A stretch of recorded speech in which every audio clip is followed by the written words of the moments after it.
Yo, the views and opinions expressed in this podcast are solely of the speakers and do not necessarily reflect the views and opinions of the Smashcast Live or its affiliates. Finally TV. I struggle with addiction and alcoholism, so This is an ugly nigga, bro. How you feel your boy's soul got sucked, boss?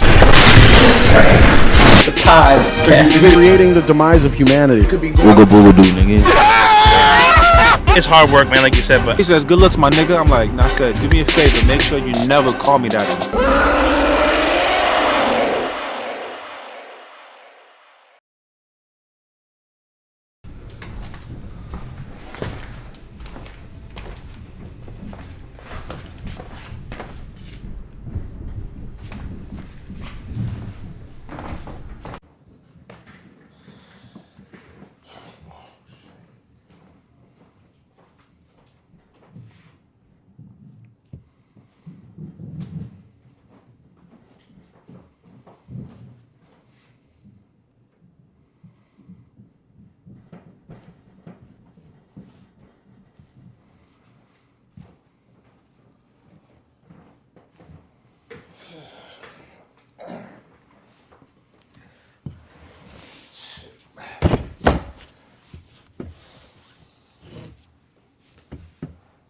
What's going on, y'all? It's your man Smash coming at you with another episode of Smashcast Live.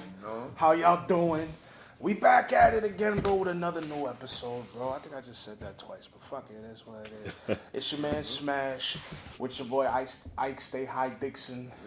And we got a very special new guest, Dutchess County Legislature, right? Yeah. Dutchess County Legislature, Giancarlos. I'm sorry, bro. How you say Giancarlo. I'm sorry. Giancarlo. And then what's the last name? Leverias. Leverias. That's hilarious. Giancarlos Not even a Llaverias. couple of seconds before he turned on the camera, it was like, can I call you John? He had it right before. You know what? Because it's like you got three different ways to say the same fucking name, man. So I'm a no, bro. Fuck it. People get my name fucked up. They think I'm Anthony. No, it's Antonio, boss. I know the feeling. Exactly how it is, bro. Be like that. So what's up, bro? You a politician and artist? Yeah, man. Yeah. So, I really started as an artist, doing poetry with Poet Gold.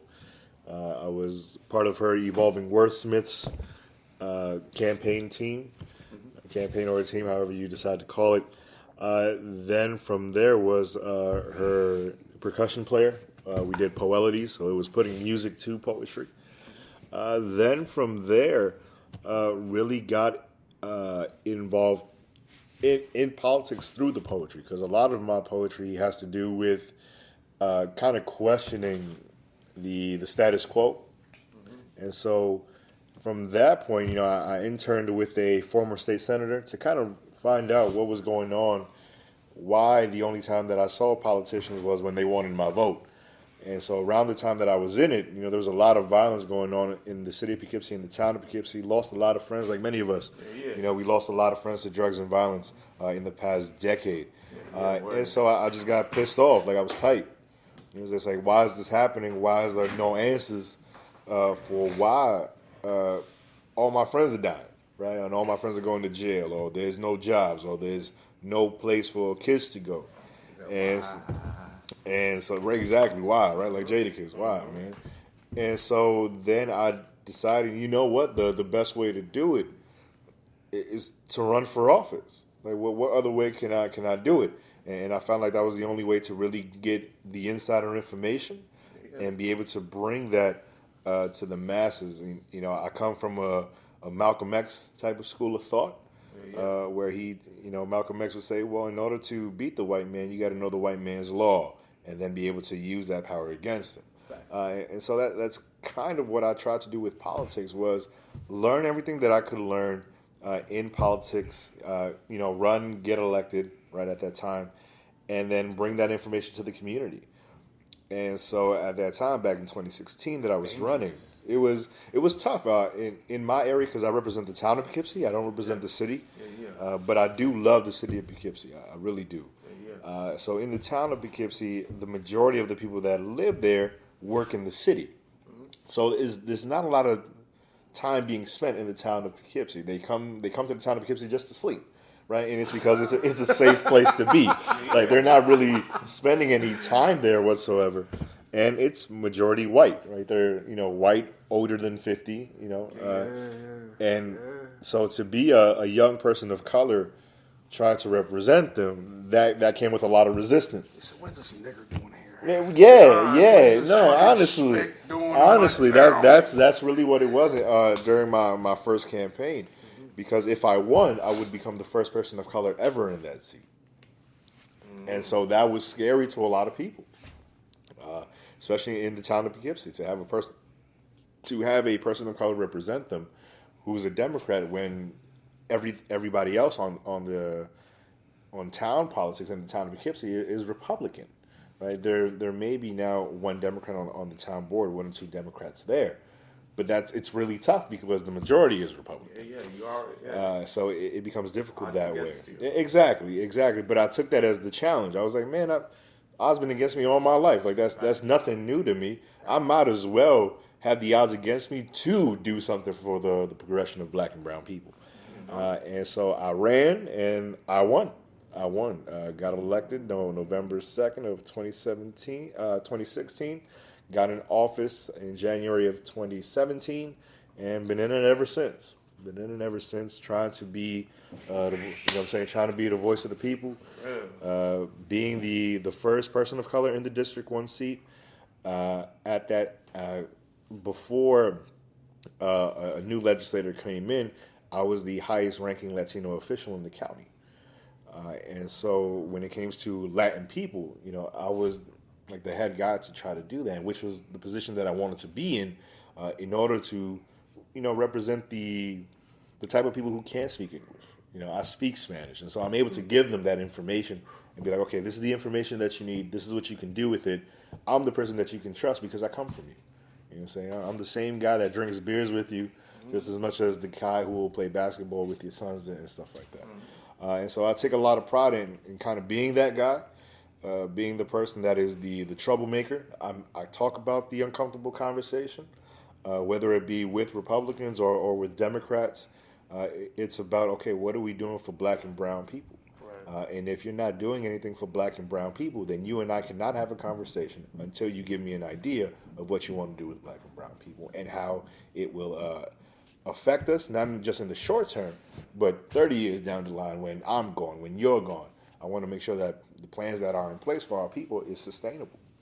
Before we get down that path, because there's a lot we could say about that. What exactly in particular?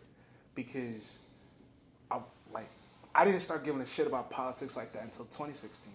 Until Bernie and all of them were kicking in. So it's like, especially nobody knows jack shit about local politics like that. It's like a way more minute people know anything. Yeah. So it's like I'm saying, like, what exactly do you do, dog? So a county legislator does multiple things.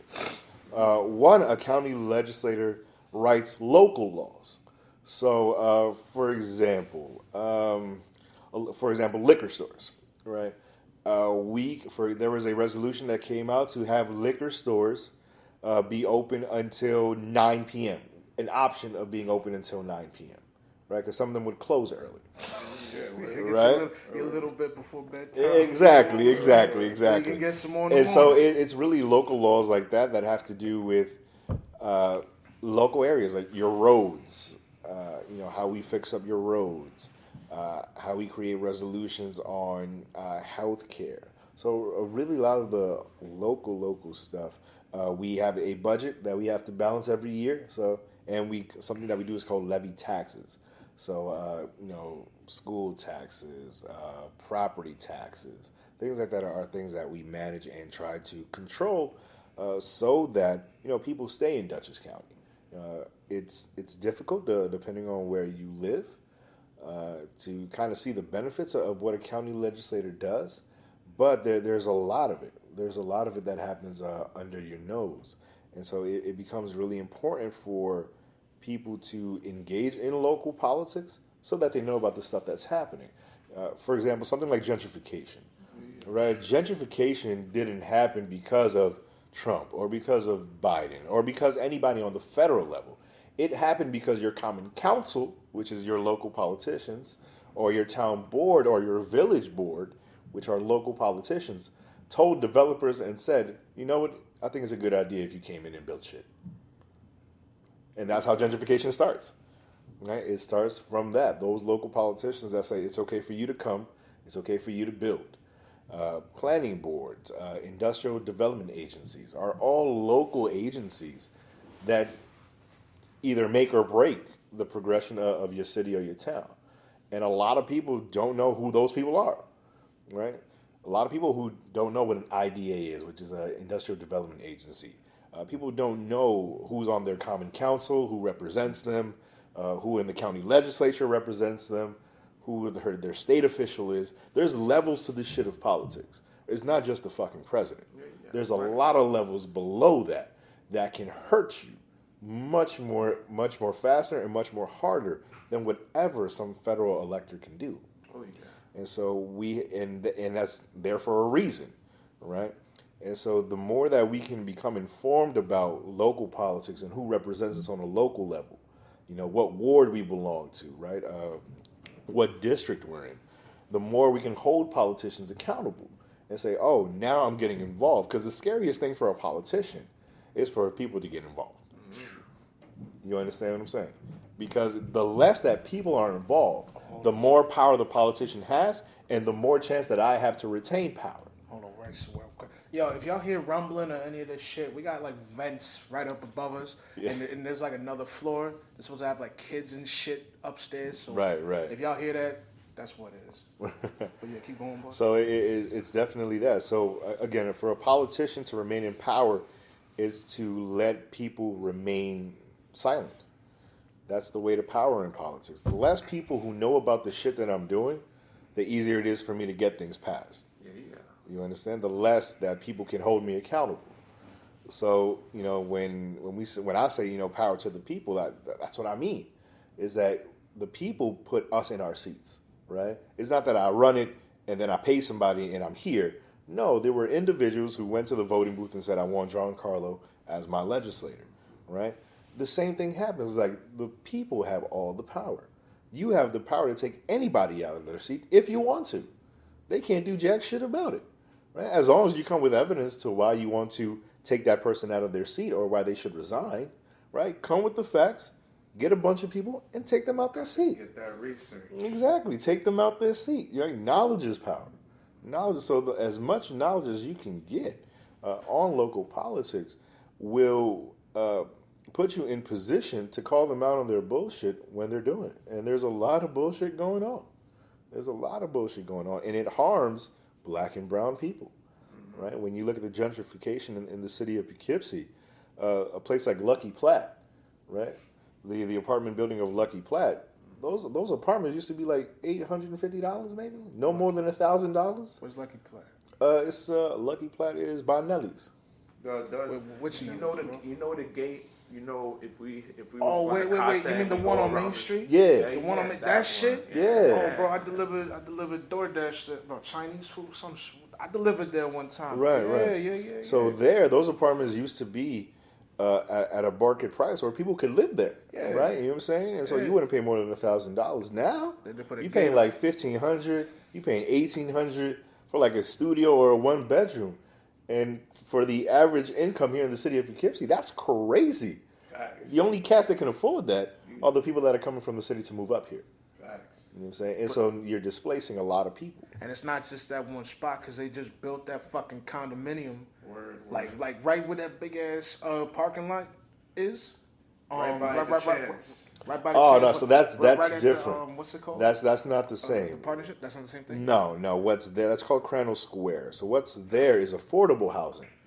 That is housing for low-income people, mixed-income people, so people who wouldn't necessarily be able to afford a place.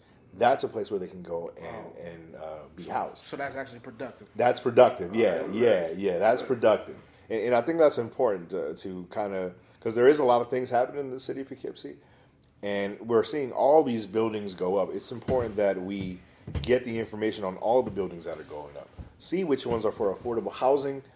See which ones is for commercial housing, where people are just throwing $2,000 stickers on rent so that people can just come. And so we have to be able to navigate that. And then after we navigate all that, give that information to the people and say, if you're pissed off enough about it, help me, right? I don't mind leading it, but I need you to back me up. So go to the common council meetings, go to your town board meetings, county legislature meetings. Look at the shit that's happening under your nose. You know what I'm saying? Because if we don't stop the gentrification that's going to take place here in Poughkeepsie, I promise you that within the next decade or two, Poughkeepsie will turn into a Beacon or to a Rhinebeck. And it won't be what it is or what it was. You know what I'm saying? But that's the thing though. Like the hood is its own culture. You know what I'm saying? This is the power kingdom. We have our own culture here. People that have lived here, who have been here all their lives. There's an artistry here. There's a creativity here. We don't want to be a Beacon. We don't want to be a Rhinebeck. We're okay being what Poughkeepsie is. Shit. You know what I'm saying? I know a few people who would say differently, dog. That's fine. That's fine. But that's because they probably, those are people who haven't really gotten into the aspect of community. You know what I'm saying? Because in Poughkeepsie, there's a community. We're only 5 miles long. Right. You know what I'm saying? We've seen each other around, right? We may not have known each other, or this is our first conversation with each other, but I'm pretty sure I know people that you know, and you know people that I know. Yeah. You know what I'm saying? That's exactly it. So we know each other. We see each other. There's a sort of camaraderie when you come from the same place as somebody. You know what I'm saying? And so when you're starting to bring in outsiders into a place that is really hyper-local, it disrupts the progression. It disrupts whatever community can continue to happen. And so that's a problem. That's a problem because when you start doing that, there's going to be a struggle there. And usually the struggle comes to who has the most money. And that's what's happening now, gentrification. The fight between how we keep Poughkeepsie and how we can turn Poughkeepsie into something else is happening. It's happening. Look at all the buildings that are going up. Look at the kind of shops that are opening up in our area, right? A lot of coffee shops, right? A lot of things that don't necessarily particularly pertain to the black and brown area, right? What we're not seeing a lot of youth centers. We're not seeing a lot of youth programming, right? We're not seeing a lot of good access to mental health. All of these things that plague black and brown areas when there is a concentration of black and brown people. So, but what they are building is a $200 million jail. Yeah. You dig what I'm saying? Yeah. No, so if you've been past the sheriff's office here in Poughkeepsie, you see that they got no problems dealing out green for a $200 million jail while they're gentrifying. Exactly. While they're gentrifying. So as they're gentrifying, displacing black and brown people out of their homes, what do you think we're going to have to do? Bro, I'm going to have to steal. I'm going to have to rob you to feed my kids. And I'm not going to think twice about it. Right. So that puts me and most of us who may not have the income to afford a $3,000 apartment to do things because we have to. And then what does that do? Creates a pipeline for us to go to jail. That's a fact. And then they make money. They make money. But even that, but you're clearing house.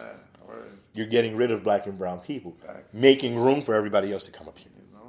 I first heard about, like in 2016, I took a tour of the jail. This was like obviously way before the renovations and shit. Yeah. What is it? When me and my mother were in there, the guard giving us a tour would literally say to us, like, because I think we visited the cafeteria. He said, "Yo," and then the fucking cells. Uh-huh. He said dudes would literally try to rob and steal just to get a warm place to sleep. Absolutely, like, absolutely, bro. The shit that they feed in there apparently is worse than loaf. Oh, it's terrible. Loaf. It's terrible. It's supposed to be worse than, you wouldn't feed that to a pig. And I'm saying, but it's supposed to have all the nutrients you need and shit. And like, this is a fucking guard telling me this shit. I was like, boss, like, absolutely. Why though? And he was like, above my pay grade. Yeah, but when you're down and out like that, anything looks good to you, bro. When you haven't eaten in 3 days, loaf sounds great to you. You know what I'm saying? Being in a jail cell, even though you're behind bars and you're sleeping on a wooden bench, that's better than sleeping on the street where it's cold or where somebody can wake you up and punch you in your face and rob you. At least you have security for a night or two. You know what I'm saying? You have time to think. You have time to, kind of be, not necessarily be in your head, but kind of be calm. You know what I'm saying? Because when you're out on the streets and you live and you're homeless, you got to be on your guard 24/7. There ain't no sleep. Right. Ain't no Man, sleep. right here. You know what I'm saying? Talk to my man right here. Ain't no sleep. Because you got to watch out for who's looking for you, bro. Bro, nah, you ain't saying? lying, son. I slept in the fucking train station at one point. Real G shit. By the vending, in between the In vending vending machines. machines. Type shit. I was in a bad spot, but real G shit, man. Ain't no Like, sleeping. Barely. Ain't no sleeping. Barely. And if you do doze off, it's like 15, 20 minutes, but you don't rest, Yeah, right? Facts. There's And so no- because I mean, your body is anxious. Your body knows when you're in a bad It's position. that when you're animal. sleeping. That's that animal instinct. It's an bro. instinct. What It's is an it? instinct. I was in Manhattan. I was home. Like I missed the last train out, bro. Mm-hmm. I was homeless for like 8 hours, bro. Like until the first train back Stuck to in PK. the city. I was stuck there, bro. I was walking around all over the place, and Yeah. eventually I had to sleep, bro. Yeah. Saw this big ass rock in the middle of the street. Yep. Crawled up on that rock, bro. I Boom. slept on it. Maybe 10 minutes. I felt tremendous right afterwards. Yeah. But I was literally just walking around Manhattan, and I'm thinking I'm gonna see some crazy shit. Nah, Quiet. I didn't see shit. It was Right, quiet. right. But it was the summer. Thank fuck it was the summer, because if it had been the Right. winter, I would have been dead, bro. Right. Absolutely. been dead. But imagine living like that for years on end. Nah, fuck that. I'm You good. dig what I'm saying? I'm good. Like that shit is a struggle, man. And for me personally, I think if you're a person that's suffering from chronic homelessness, I think that should be considered a disability, man. I really think that should be considered a What disability. the fuck? Chronic homelessness, There's people who have been homeless for decades. bro. Nah, that's facts. Decades. That is facts. You know what I'm saying? I have an aunt of mine, to get personal with her. My aunt suffers from mental illness and has been chronic homeless since I was a kid. And I'm 31 now. So she's been chronically homeless for over 30 years. Wait a minute, nah, hold on. You say chronic homeless. This is not no fucking bump in your hand that you gotta get looked at. That's a whole situation, boss. Chronic homelessness is a huge situation. So Absolutely. it's like, who made that term up? You did? Chronic homelessness? Yeah. No. Chronic homelessness, you'll find out within any place within community services, government services. Someone who's chronically homeless. So someone who's chronically homeless is a person who's has not had a shelter of their own for 5 years or longer. All right. And so if I'm sleeping with you, right? Pause. If you invite me, to your crib, right? I'm homeless, and I come to your home and you open up your home to me. I'm still homeless. I'm still considered homeless, even though I'm under your roof, because I don't have something of my own. I don't have a lease with my name on. Until that happens, you're considered homeless. So couch surfing is still homelessness. Sleeping in the train station is still homelessness. Sleeping with your parents or under your parents' roof or anything like that. Anybody else's roof but your own, you're I homeless. swear you, I heard that shit. A dude said, yo, you ain't homeless if you ain't got a lease on the house. A comedian, bro.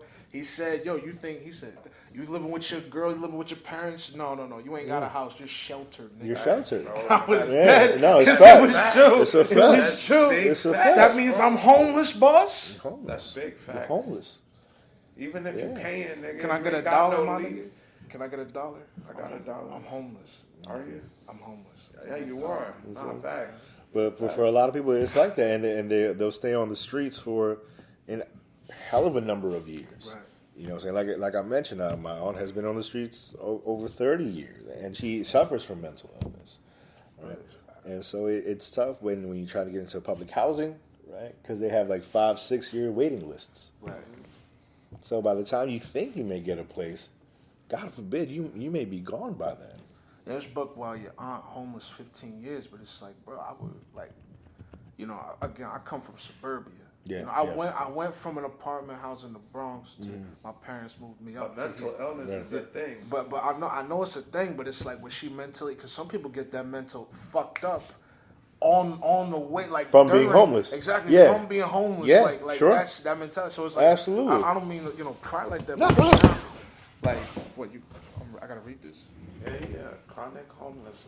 You go. Look it up. Chronic homelessness is used to describe people who have experienced homelessness for at least a year. I was like Okay, 4 to 5 years. I was like, that's a distance. Or repeatedly while struggling with a disabling conditions such as a serious mental illness, substance use disorder, or physical disability. There it is. So something like that, bro. It's that easy. And the crazy thing is it's easy to become homeless, bro. Oh, mad easy. You know what I'm saying? Like Man. just simple as you losing your job or a company shutting down. Or just saying fuck it. Or just saying, Saying fuck it. Well, right? That's what William H. Macy's character in Shameless. He said, fuck it. Yeah. He really said, I don't even watch that show, but I know. I've seen the show a few times. Fuck it. Like, I'm yeah. tired of this stress. That's what Wayne and Black Jesus did. He said, fuck it. I'm tired of this stress. And so that stuff happens, and so it's unfortunate. It's unfortunate that people get homeless like that. And some people, like you said, some people become mentally ill because of the anxiety they have to go through about being homeless. Imagine being on your guard 24/7 even when you sleep. Your subconscious doesn't even get a chance to rest. It's always on guard. Right. So of course you're going to start, being delusional or paranoid or thinking that when people look at you that there's a danger to you. I was telling him I'm not going to that train station. You know what I'm saying? Nah, man, absolutely not. This shit is crazy. It's crazy because you never know what can happen to you, bro. You know what I'm saying? Yeah. You'll never know what can happen to you. So it's a problem. But it's like because I know the homeless get a crazy rap, and it's wild. I mean, even when I look at a homeless person, I just be like, I shake my head sometimes. I be like, what the fuck? Because it's like I take pity on the ones who are actually down on their luck. Right. But the issue is that you can tell if you know, but if you don't know, you can't tell that this person he had a home. I mean, any he homeless was taking person is down on their luck. I don't know about that, Bucko. Bro, listen. Even if it was just because of bad luck or because of their bad decisions, that's basically being down on your luck. Fucked up. There was a mess with it. No matter what, I think with homelessness, man, there's, and I'm in an array of people who have been challenged with homelessness that come from an array of backgrounds. You know what I'm saying? I know a cat who has, 3 degrees. He has 2 masters and a PhD. Became homeless because he was taking care of his sick mother. You know what I'm saying? All of his money went to taking care of his mother until she left. And the debts. And all the debts that came occurring from that, he had to take on. You know what I'm saying? And so all that money is gone. He's like, damn, you know what? I'm homeless, but I took care of my mother. Right? I can figure myself out. I still got time here. But I took care of my mom. On the flip side, you have others who have, been challenged with homelessness because of gentrification. You know what I'm saying? They say, okay, your $850 apartment is now $1,800 paid in 30 days, or we're kicking you out. So if you don't got that money in 30 days, you're gone. Wasn't there like some kind of law or some shit now that COVID happened? So like there was a memorandum that came from New York State saying that you cannot kick anybody out during the pandemic, right? Something when at the height of the pandemic, everybody was getting sick. To kick somebody out was just like egregious. That was just wild. You need to save some kind of face. So they didn't necessarily like freeze people's rents, but for a good amount of time, you didn't necessarily have to pay your rent. He said we ain't got freezing. It's gonna stack up. It stacks up for a lot of people. Yeah, absolutely. And so when the time comes. Thankfully, that there's like things like rent relief that came from like state funds that said, okay, you know what, if you apply for this, we'll give you funds and give them directly to your landlord so that you can be okay with your rent and still stay at your place. For some, as that law starts to go away, the courts are going to be filled with eviction notices. And so that's going to be crazy. Eventually when that does happen, because it will. And when that does happen, especially in our area here in Poughkeepsie, it's going to be a lot of people out on the streets. And we, as a county, we don't necessarily have the support to help them. So let me ask you, what you bring up Beacon and Rhinebeck. Me and him was just in Beacon. Yeah. Right? I used to live in Beacon. I ain't really traveled in and out of Beacon until starting a few years ago. Right. What is it? I've been in and out of Newburgh probably the same amount of time, maybe a little longer. Yeah. Bro, and I always have a bone to pick with Newburgh, not because because literally you go one street, niggas, black people, Spics, brown people.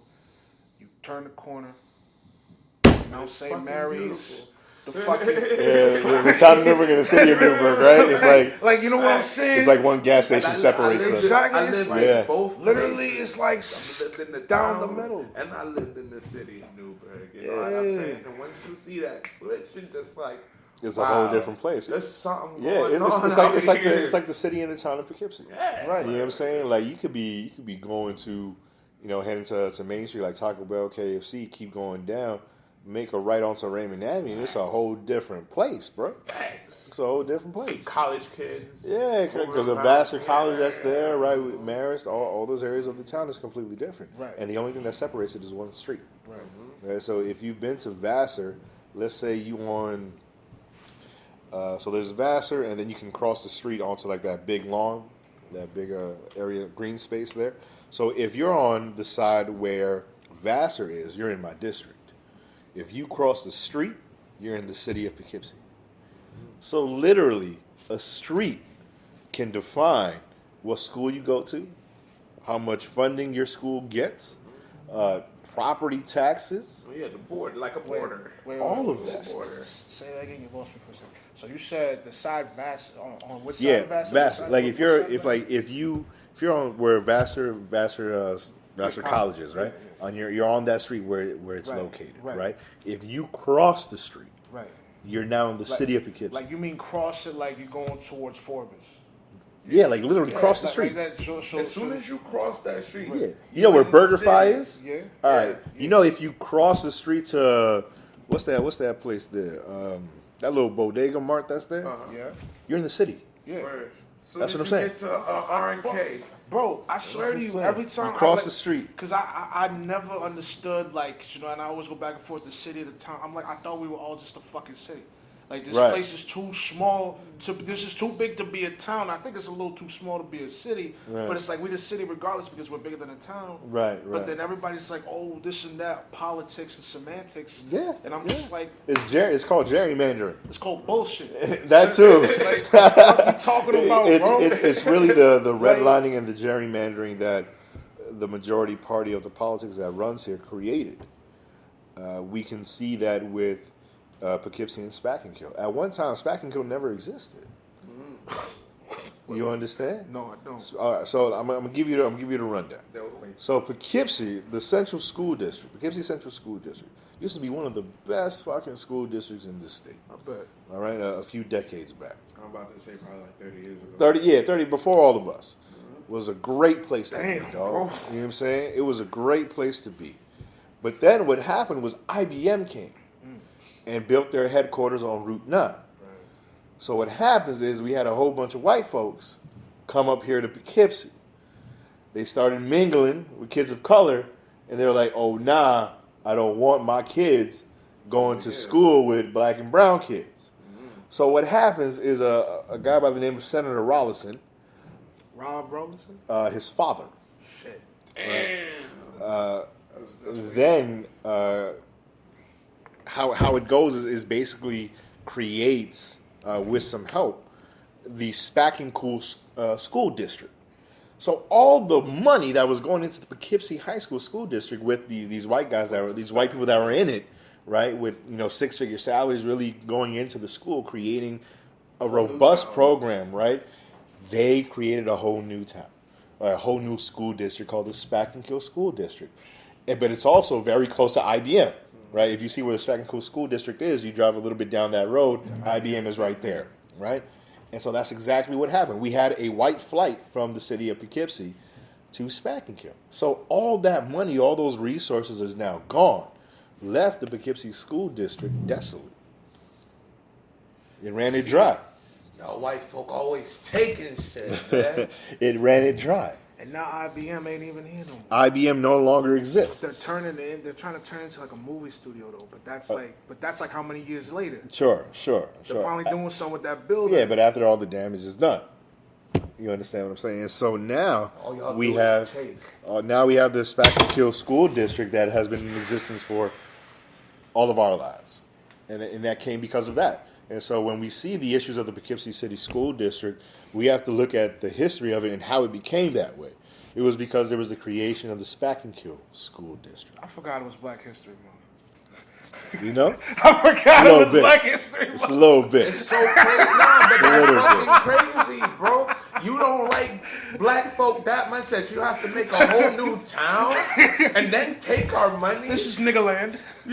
You know, But black it's, land. but it's not normal. It's Niggerville. normal. I mean, if you look at the history of Black history, slavery, all of that stuff, that's not normal. It's been happening. All history, Right, all our right. history, But all we go history back is that us far. being robbed and killed. It's That's our been history. We robbing and killing each other since before white people came in the picture. But even then, we had some kind of structure. Oh yeah, there was black. You feel me? Black That was people. black. Yeah, bro. All we knew was black. That makes it worse to an extent. Right. Yeah, but even You know what? even with the white folk, before they even seen us black folk, they were killing each other too. Right. You know what I'm Right. saying? Rape So is like rape that is ain't rape. I ain't Right, but- you feel me? But as soon as they pull up, they're like, okay, they get that opportunistic mindset. You know what I'm saying? Look what they were able to do. You know what, John? I try to. I'm be upfront with this, man. You know, I love black people. So do I. You know what I'm saying? I love So do I. love brown people, but I'm hypercritical of us on some Aaron McGritter shit. Sure. Like, cause you gotta be, bro. Cause we don't make a lot of good decisions. Like you're making a good decision, I'm making a good decision, you're making a good decision. But you know what I mean? I don't even mean as on a human level. I mean as a people. Right. We don't make good decisions. Sure. And I hate to say it like that, but it's real. And you can be called a coon for it. Sure. So, and I'm be real with you. I try to understand where white people comes from. I don't try to yell at them. I try to hear where they come from. Sure. In regards as people, and their lack of understanding of our culture. Because I didn't know none of this shit you just said. Right, So right. like, That shit now, wild. But now that's I'm information, right? Yeah, So- exactly. Now I'm trying to rethink my tactics because it's like if y'all did that in my town, like I'm trying to be nice to you motherfuckers, but now you're making it a little hard to be nice to you Sure. motherfuckers. But here's the thing, man. It's not all white folks, man. There are some good white people out there that but use their like- privilege to help, right? God damn, But man. but really, like, and I'll give you something that's Overall. happening. Called PK Nigga Town. That's all what you did. That's wild. Town. Yeah, you know what I'm saying. Niggerville. But the thing is that, but even with all of that, Damn. if you look throughout Black and Brown history, we have been able to take the lesser of things and make it the most popular shit ever. Right. For example, oxtails, right? Beautiful. Oxtails was the scraps of the animal, right? And us as Black and Brown people made that shit fire. I'm and guess, you know what I'm saying? And what's the most expensive plate at any Caribbean restaurant you go to? Oxtails. The blood clot oxtail. You understand what I'm saying? I'm not eating no snout, tongue, feet. I don't give a fuck. Sure, but the thing is I'll like do it. we as a people, I'm bougie. Fuck it. that's fine. That's I don't fine. You give can a be fuck. I'm bougie. suburbs. I don't give a fuck. That's fine. I don't give a fuck. But just to show that us as Black and Brown people are resilient of people, that you can give us anything and we can make it better than what you think it Right, is. you could give us lemons, we make that lemon. You know what I'm saying? Now we make Anything, Kool-Aid. anything. Shut So all of the food that comes from our culture, from Black and Brown culture, came from scraps of white people. But now white people love Caribbean food. They love Mexican restaurants. They love Dominican restaurants. They can't get enough of the food. Don't stop hearing about tacos. You know what I'm saying? Shut the fuck up about a taco. You don't even know what's in it. Right. Right. In American tacos, it's not the Taco same. Bell. Oh my god, that's garbage. Still though, it's over. It's That's overrated. garbage. That It's is overrated. It's overrated. Overrated. It's It's not even it's not even real tacos. And that's what I'm saying. Overrated. That's the that's the closest to freaking Culture that white people get. yeah, you know yeah. what I mean, bro. But that's Horse meat. right. But whatever is in there, right? You know? But that's the thing is like we as Black and Brown people are resilient, and we're resilient like that when we are unified. And I think we lost that a lot. And I'm going to say some controversial shit. And I say that. Damn. Do it, bro. what No. we're We here here for. for I'm it, saying that where we messed up as Black and Brown people, bro. Why would you say something like right? Now hold on. Where Let him speak. where we messed up is that we tried too much to mix in with white people. Dr. Omar Leverias over here? So in my honest perspective, Talk about it, man. I'm here. is that and I like Dr. Umar Johnson. There's some things I highly disagree on him with. Dr. Umar, who was talking about kill the kids. Yeah, he's Yeah, wilding like wilding for that one. I don't really. I get where he's coming from, and I respect You'll swallow sperm, but you won't shoot him? his profession. I don't agree with a lot of his things, Right. but I will say that I think the majority of Black and brown scholars or leaders can at least recognize that after we started integrating, that a lot of problems took place. Prior to that, right, but when we did have segregation, right, there was Black Wall Street. Right, where Black people had their own banks, we had their own hospitals, we had our own everything, right? Was it as good as what white people had? No, because the law was on their side, right? But for what Black and brown people had on their own, was it sufficient enough? Even when we had less, we created more than the white folks who technically had more. Now I heard Black Wall Street that we actually had. There was a strip. I want to say Harlem, but I don't want to say Harlem because I'm not sure. They had barbershop, not just barbershops. They had banks, Movie doctors, theaters, everything. everything. Yeah, bro. everything was Black. Yeah, owned, Harlem. right? And then white That's people Harlem, I said, think. "What are these niggas doing with this money?" Right. Came in, took all that shit. Yeah. That was the downfall of Black Wall Street, is that white people saw what we were doing and that we were creating much more wealth than they were, and that these people of color now are now creating generations of wealth that they might outlive us and then overtake what we have tried to create. And so that's why they took all that stuff down. Back in those times, a dollar in times of Black Wall Street, the black dollar, the brown dollar would circulate in our community for 1 year before it went out to some other business. Now, the black and brown dollar stays in our pocket around the community locally for 6 hours before it goes into the hands of somebody business who isn't black or brown owned. 6 hours. So from a year, we went down to 6 hours, right? And I always say that black and brown people is the only culture that does not profit from the skills that we have. For example, when you look at the fried chicken spots that are around here, who owns it? It's not black folks, right? It's brown people, right? It's brown people, right? man. But it comes from a black culture, right? When you look at a lot of the wig stores that many women go to, it's not owned by black or brown people. It's owned by someone of Asian descent, right? So imagine But if, it's still our culture. but they're selling our culture. Facts. Right? So they sell our culture, but at the same time disrespect our culture. Facts. You understand what I'm saying? Nah, hold on. How's it disrespect? It's disrespectful. They disrespect black because culture in the sense that there are many people of Asian descent at a certain part in time that were very racist towards black people. Right? Even though there was a time where Asians and black people were together. Asians is branched off of us. Absolutely. I mean, well, all people are branched off of Africans, right? Yeah. But there was a time where Africans and blacks and brown and Indian people were all together. Somehow this whitewashing took place through colonization.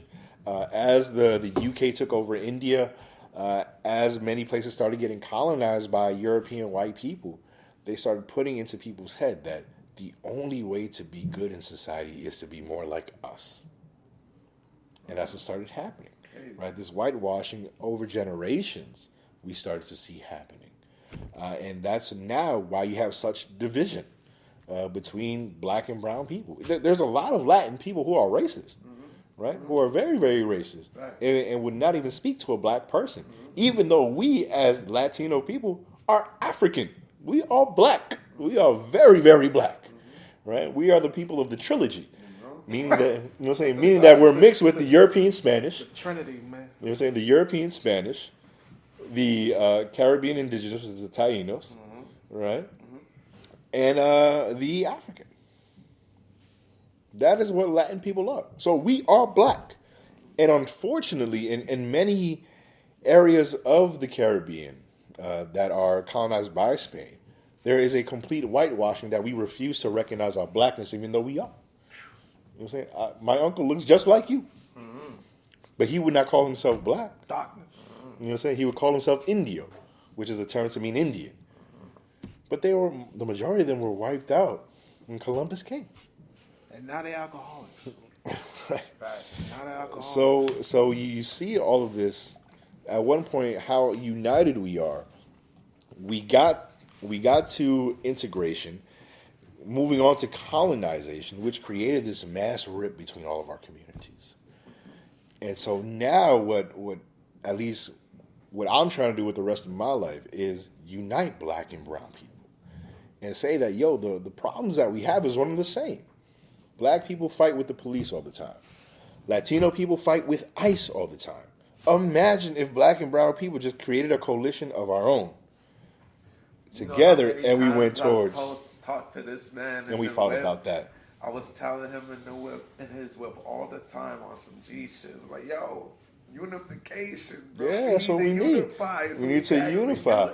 But what has to happen first is there needs to be an acknowledgement from Latino people that we are black, that we are African.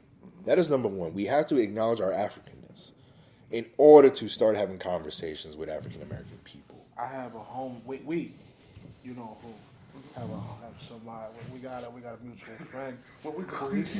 He said, you'll remember what I'm talking about. We was talking in the group chat one time, and he was talking about how I was like, yo, bro, we black. Like, I was telling him, like, cause this dude is black, who I'm talking to. Sure. And it's like, I'm like, bro, Puerto Ricans are black, bro. Like, we're everything, but we're mostly black. Yeah. And then he's like, bro, I have Puerto Rican friends. They don't think they black. I got Puerto Rican relatives. They say they ain't black. What does that mean? I'm like, they coons, nigga. Or they don't know nothing. They don't know. They don't know They nothing. don't know. If they disown it, they coons. If they don't know, they just don't know. You got to give those people the benefit. But if they totally, I ain't darkness, then Right. the darkness. But also, I think there has to be an understanding of the language, because for a lot of Latin people who are African, which is all of them, when they say, "Oh, you're black," they think of African American, right? And so, if that's the case, then I'm pretty, at least from the Afro Latinos that I've spoken to, know that they're African, right? They understand their Africanness, of course, right? It would be foolish to not know that because of your skin color, everything about you is African, right? I think that when they say black, they think of African American. And so we need to, as a people, really, really educate ourselves on the language. And instead of saying, yo, you're black, nah, man, I'm African. Well, some people... I'm from the African diaspora. So people would make the distinction that... So after white people took the slaves on the boats and shit, like, they were African. They weren't just whites either. Hold on. But you know what I mean, man. Come Spaniards. On. Fuck them, regardless. European Spaniards, yeah. When the Europeans took Africans on the fucking boats, after years of mingling and integration, and then Africans eventually became black because not the loss of the heritage, but the building of a new heritage.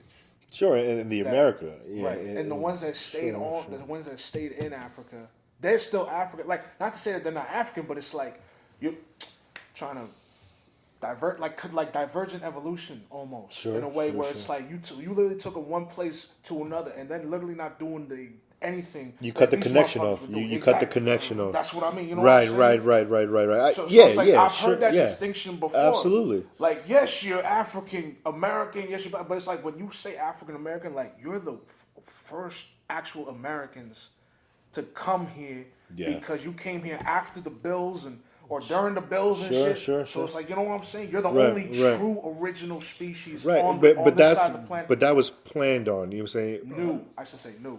European people understood that in order to not just destroy their bodies, but to destroy their minds, we have to connect anything that leads them to their homeland. Yeah. And so once they started making that distinction by calling them Negro, by calling them black, right, instead of calling them African, That started it. We're going to call you by a different name, right? We're not going to call you by your African name. We're going to name you Toby. And after we name you Toby, we're going to call you Negro. And after we're done calling you Negro, we're going to call you Black. We're going to call you everything else but who you were first. Because if we call you African, then you're going to say, shit, America isn't Africa. There's a place called Africa, and I want to be back there. So they did that purposely in language. Right. And so so they took throughout the Negro, generations, it started. Negro. They literally repurposed the same name, took it from a whole nother language, and gave it to you. Yeah. So it's like they did a poor ass job of doing what they wanted to do. In a way. Poor, but effective. Effective, yeah, very, very effective, in the sense that slavery took our bodies, right? They lynched us, they castrated us, they Burned us alive. burned us to love, they bucked us, Burned us to love. right? You know what I'm saying? They bucked, right? Slip of the tongue, Jack. I They seen a picture where they burned a dude in candle wax. Sure. They turned him into a wick. Shit Sure, was crazy. sure. Shit was crazy. and then afterwards, believe that as once slavery never ended, in my opinion, but No, never. as Credit card right, debt, as bro. as segregation started happening and Jim Crow started happening and Juan Crow started happening. Juan Crow. Juan Crow was the laws against Mexican Americans. You ain't even know that. No. I'm not Mexican, so who gives a fuck? Yeah. I'm not Mexican. Yeah, What but happened? Juan Crow was back for then, all they would've Latinos. looked What at happened? Now hold Well, on. what's Who gave the name Juan Crow? Oh man, that's you could look that up in 1926, man. Juan Crow laws. Absolutely, because if you were in Texas, He said, In "We're gonna Texas. give you Spix Juan Crow." right? But that happened in Texas, where you could find a sign that says no blacks, no Mexicans, and no dogs. Shit, man. And that was in Texas in 1926. Wait a minute. What's that? That's what it Laws says, in Arizona, Alabama, Georgia, and Texas. That was hold on. I'm about to get on this right now. Yeah, you can look at images and you'll find a plate that'll say Damn, no dogs. no. But even the last thing that they wanted to, well, the first thing they didn't want was blacks. The second thing they didn't want Mexicans. The third thing was dogs. But if you had a dog and you were white, you would probably be okay. They would prefer dogs over people. Man, you know, they probably would have fed the dog. Hey, yo, we got some chicken, turkey neck. in the Right. back. You're right. Bullshit. So Yeah, we, 1950s and 60s. yeah, Crow. same thing with the Jim Crow laws. So then let me ask you, somebody be me and him. Oh, hold on. How long you been in PK? I moved up here when I was 10, Shit. 21 years. From where? Mount Vernon. Okay. Yeah. So is that white? Mount Vernon? Yeah. Nah, Mount Vernon, New York. Nah, it's borderline to the Bronx, man. Got you. Yeah. Because me and him is Bronx. Okay. So it's like. So we were on the border. Yeah, y'all guys got to know Mount Vernon. Yeah. I've been. I in know and this out, one. bro. I know this one chick I used to talk to in Mount Vernon. Yeah, you know where you know Mount Vernon if you from the Bronx, Right. man. I be bro, location. But what I'm saying is, bro, it's like me and him. You went to PHS? No, PK is? no. Where'd you go to school? I went to the Arlington district. I lived in the town of Poughkeepsie my whole life. Shit, Yeah. man, you've seen it all, bro. One of the lucky ones, huh? Very, but even so, even I went. You know, I was lucky to have a good high school experience. You know, because I was an athlete.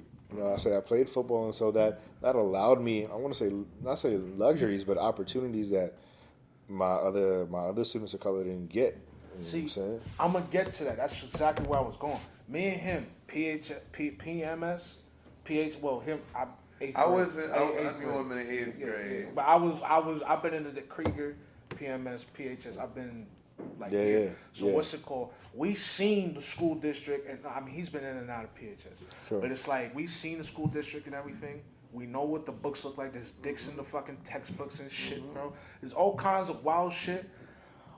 Standard high school shit, bro. Yeah. But the problem is that what I noticed was there was always a lack of proper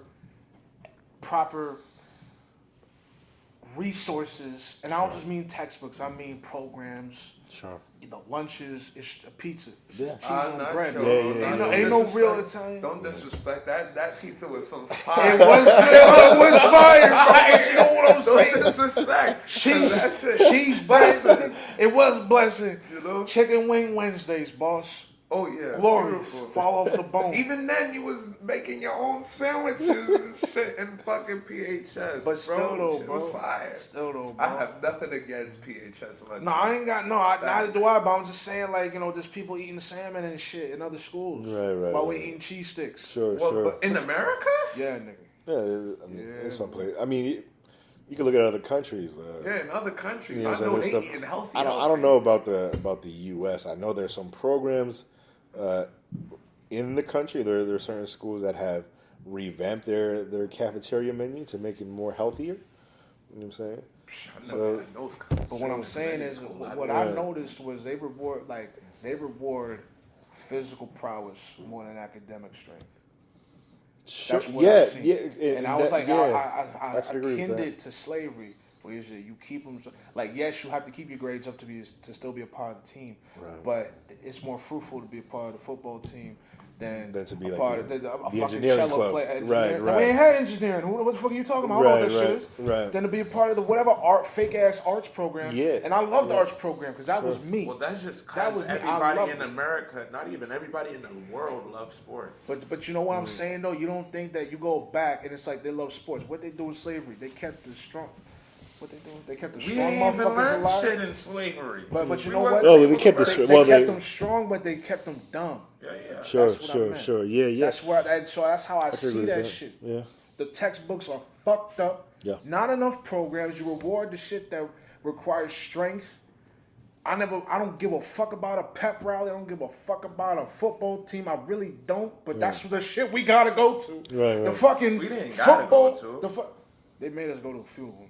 Nah, what? I know you walked out of a few of them. You fucking delinquent. Don't need to. You know, I was like, what would they? What are they gonna do? Put me in prison or something? Right, like, bro, like, That's how it goes sometimes. But I agree with you, bro. I Yeah, definitely agree with football, that. The I agree with PHS you. football Sure. field looks glorious every year. Yeah. It's because that for many of black and brown people, we, at least for me, the only time that I really saw black and brown people being successful was in three areas. Is either you was banging, or you was in sports, or you was in music. For me, those were the only three avenues I learned about growing up. That this is because that's all I see. Yeah, that comes from banging. Dancing. That comes from banging. You know what I'm saying? If you game banging, that's what you're doing. not all the time. Not all the time, but how you get a source of money? Bro, How do you gotta fund? How do you hit that lick? How do you fund your you chapter? gotta get the zip. That lick. Get the zip, flip it. You can get a spin zip. it, whatever you You gotta can do it, fucking but the majority of people. What you know about zips? Nigga, you the one who keeps talking about zip. You know what I'm saying? The fuck And you so mean? What What with- you know about zips? Exactly. So with much that is being a the zip? thing, bro. Oh. What you Yeah, You gotta get to work in the morning. But with that, you know what I'm saying, a lot of that comes from exposure. And so we've seen so many black and brown people become successful in these arenas. We think that is the only arenas that black and brown people can become successful in. Right. But there are a lot of black doctors. There are a lot of black scientists. It's just that part has been hidden. You want to know what's crazy that you That part say is that? good. That's another part of the freaking white man's agenda. Not trying to like have my Hotep hat on, and you know what I'm saying? right. But like on some G shit, freaking like you said, it's either banging, sports, or music. You feel me? And from black folk, you see when they're successful in music, it's mostly either R&B or rap. Sure. You know what I'm saying? And freaking besides banging, obviously, if you get caught up, you go to prison, and the white man makes more money. But freaking, even the music got something to do with that shit, with the prisons and shit. Because that ass, you could like you listen to music, you're an artist. The difference between a man like Kendrick and then you got a nigga like Lil Durk or not even Chief Keef. If you Right. know it, Yeah, of course, You know of what I'm course. saying? Motherfucking, even before then, freaking like gangster rap was meant to have niggas wanna be gangster and Right, do shit. right. You know what I'm saying? Hit But licks, but also whatever. with music though, when it, like I'm a fan of gangster rap because like I grew up on that stuff. I love, you know what I'm saying, G Unit, all that stuff. You know what I'm saying? Those I listen to a lot of that music, but you have to understand that that's where they came from because that's all they saw. I know. You understand what I'm saying? If all I know is gang banging, if all I know is selling drugs, I can't rap about, let's living with green grass and a white picket fence. I don't know that life. But that's different. I don't know you that know life. what I'm saying? Say Like, a if. nigga like Kendrick's been through that. Not like white picket fences. And Sure, shit. sure. Like even like okay. I understand. If you live in that life and you're gonna rap about it, I Sure. feel you. That's what you're living. Right, There's right. some rappers that's not even living that kind of lifestyle. But that ass, there was this one interview. What's his name? Crazy Bone from Bone Thugs and shit. Yep, yep. And he was talking about how I think one of his people that he was working with at one point, he was making money in the music industry or whatever. Fucking, he had to go to some kind of meeting. It was a special meeting in fucking LA and shit. And freaking, they thought he believed that he'd see mad people that he knew, and he did. But then there was just like one side where there was like basically like Caucasians, you know what I'm saying, in the suits and shit like that. You know what I mean? They didn't know what was up, and supposedly they had like that whole meeting. Mind you, they had to sign freaking forms of confidence or NDAs, yeah, shit like that. Yeah. And I guess in this interview, he goes to tell niggas like, yo, freaking this gangster rap is like meant for niggas to motherfucking put more people in prisons and they build new prisons and shit like that. And that's fucking crazy because it makes sense. Because back in the day of Bone Thugs and Harmony, you wouldn't even expect like that. You thought everything was just, it is what it is. Shit's real out in the field, you know what I mean? Right. But motherfucking now, you see that shit now. You see more, and back then there was even more conscious rap than there is here now. Right. But I also think with gangster rap is that I think that if those who live that lifestyle, who honestly live that lifestyle, had another choice, they would probably have chosen the other choice. At least that's what I think. And that's you know what I'm saying? And that's a big so if you fact. gave That's the 50 a whole chance point. to be what he is now, the business mogul, and understand that back when he was trying to get into rap and stuff like that, I'm pretty sure he would have chose something different. But that's You know the what I'm saying? whole point. But that's the thing, of they white never folk had. being They never had the choice. opportunistic. Never had the choice. That's the whole point of the freaking folks being opportunistic because, boom, you're good at rapping. You're from the slums. I know you're gonna rap about that shit where niggas is gonna understand. And there's people, you know, music is probably top 3 most powerful things to ever happen in this world because music controls people. Sure. No matter what you say. Sure. Real G shit, bro. You can hear something and now your feet tapping Right, without right. even you know Sure, what I'm sure, saying? sure, You know sure. what I'm saying? But freaking there's niggas out here wanna be just like a rapper, hitting legs, Sure. bread, you know, Yeah, gang yeah. banging, you know what I'm saying? but I agree with that there are cats that listen to the music and then you say, oh, that sounds really dope, let me get into it, without really knowing what comes to that. If you're really listening to gangster rap, they talk about their lie and they talk about the consequences of what they did. You know what I'm saying? But yeah, I caught a lick, but my homie died. I was like, damn, all right. So if you listen to that, be like, damn, okay, I'm gonna go catch this lick. You forget about the other part where you can die, right? You can die. Your homie can die. Are you willing to take that? Not a lot of people can. The gangster life ain't a life, bro. The streets don't love you. Facts. People who choose a gangster life is because they had no choice but to do that. Exactly. You know what I'm saying? A lot of young kids, at least when I was growing up, you know what I'm saying? I was a part of the gang when I was young.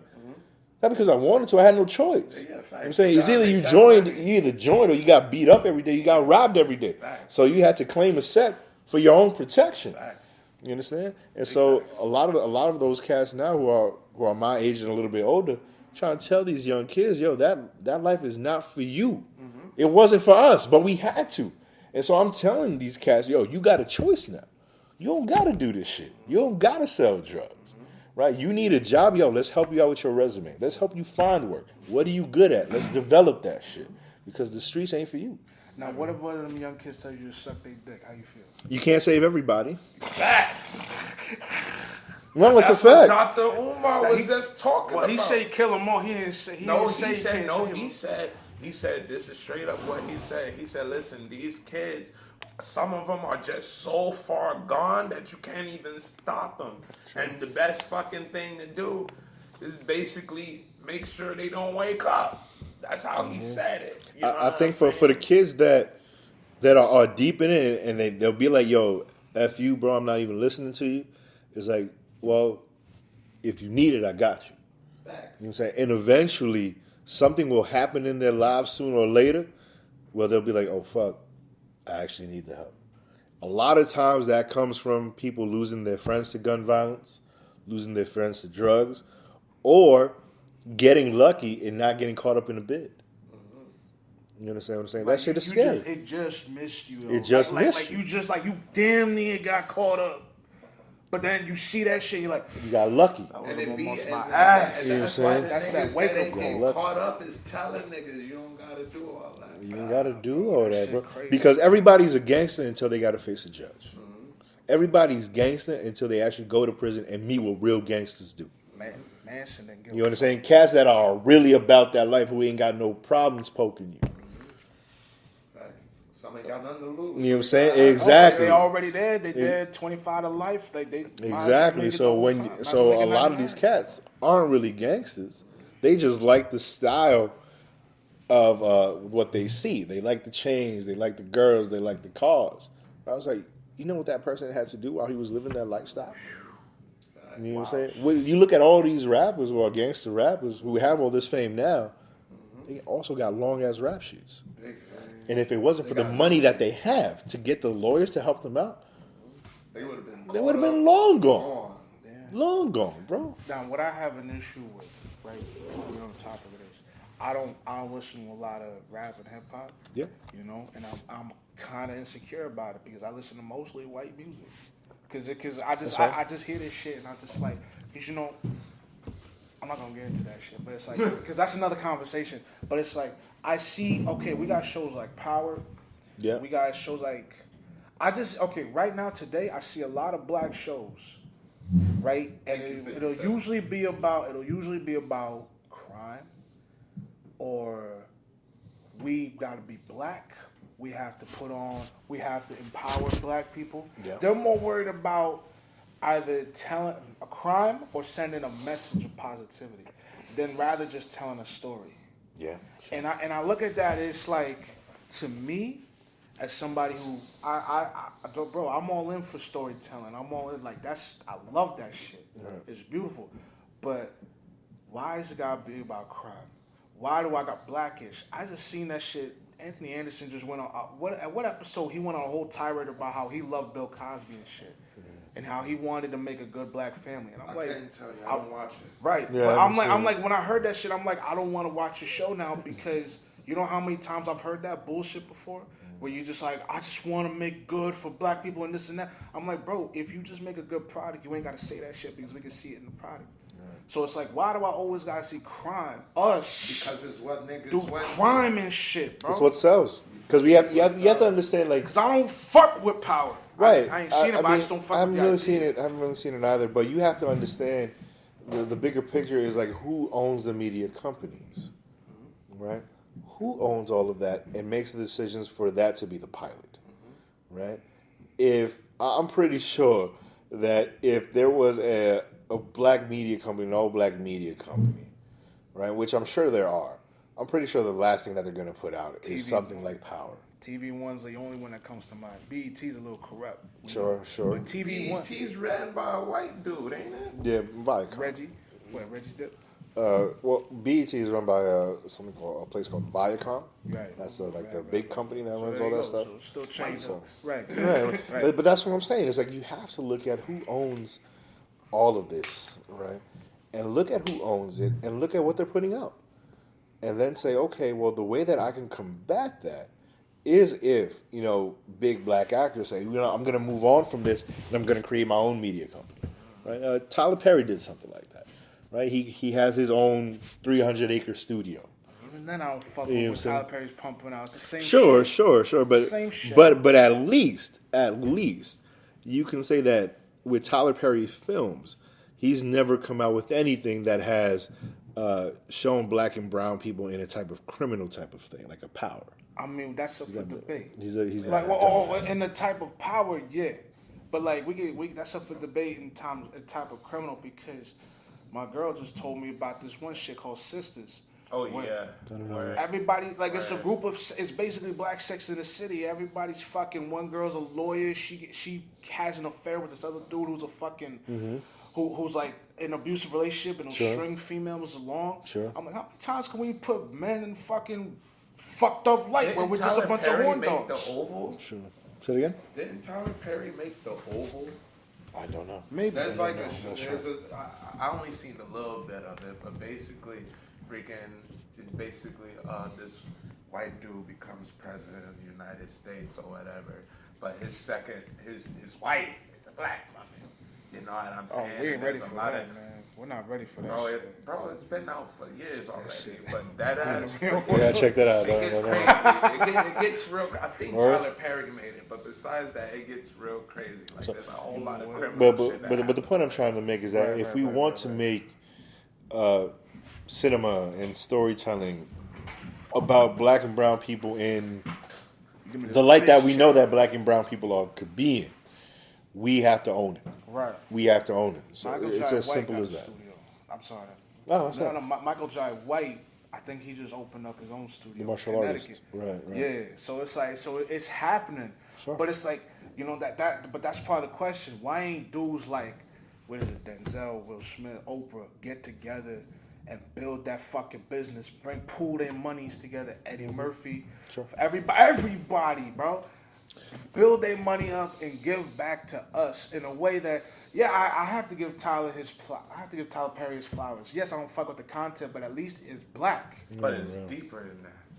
It's usually shit that's way deeper than Yeah, that. because not doing shit like that. I know of Denzel Washington, donating things to Mount Vernon, New York. At least when I was young, the YMCA was there in Mount Vernon because of Denzel Washington, because he's from Mount Vernon. So I've known and seen and read actors donate this money, right? But they do it to a certain extent.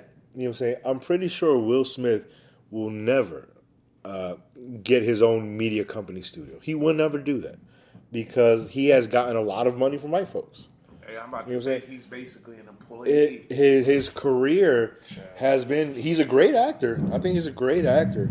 But his role came from big media companies. You can't pick up the chair, my man? What the fuck?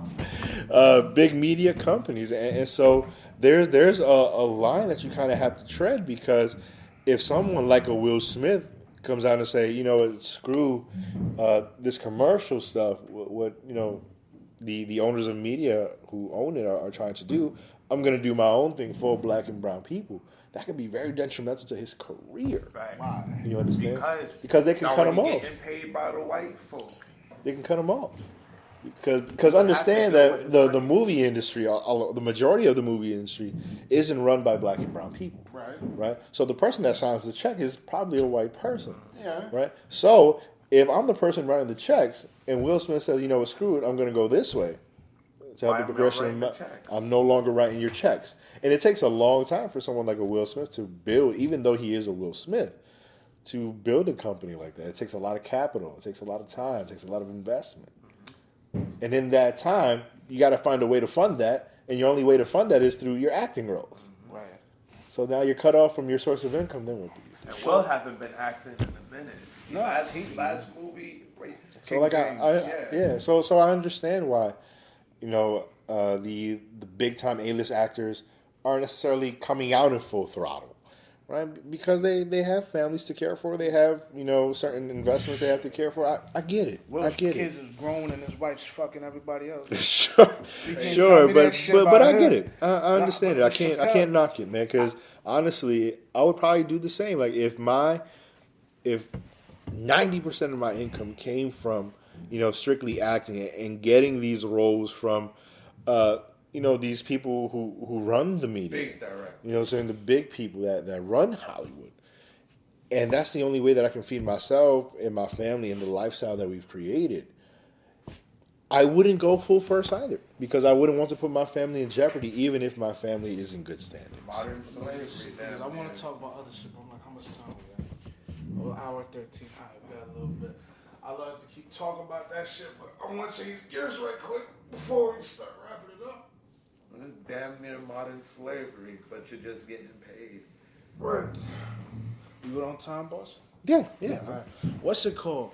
So, because I could say more to that about Chappelle and everything, how he just went to his community and shit. I don't know if you saw the video. Yeah. So- About the housing thing, right? Yeah. So everybody tried to play it off like he was all this and like he was doing some bullshit. How could he stop housing? But I'm like, this dude is in tune with economics so hard.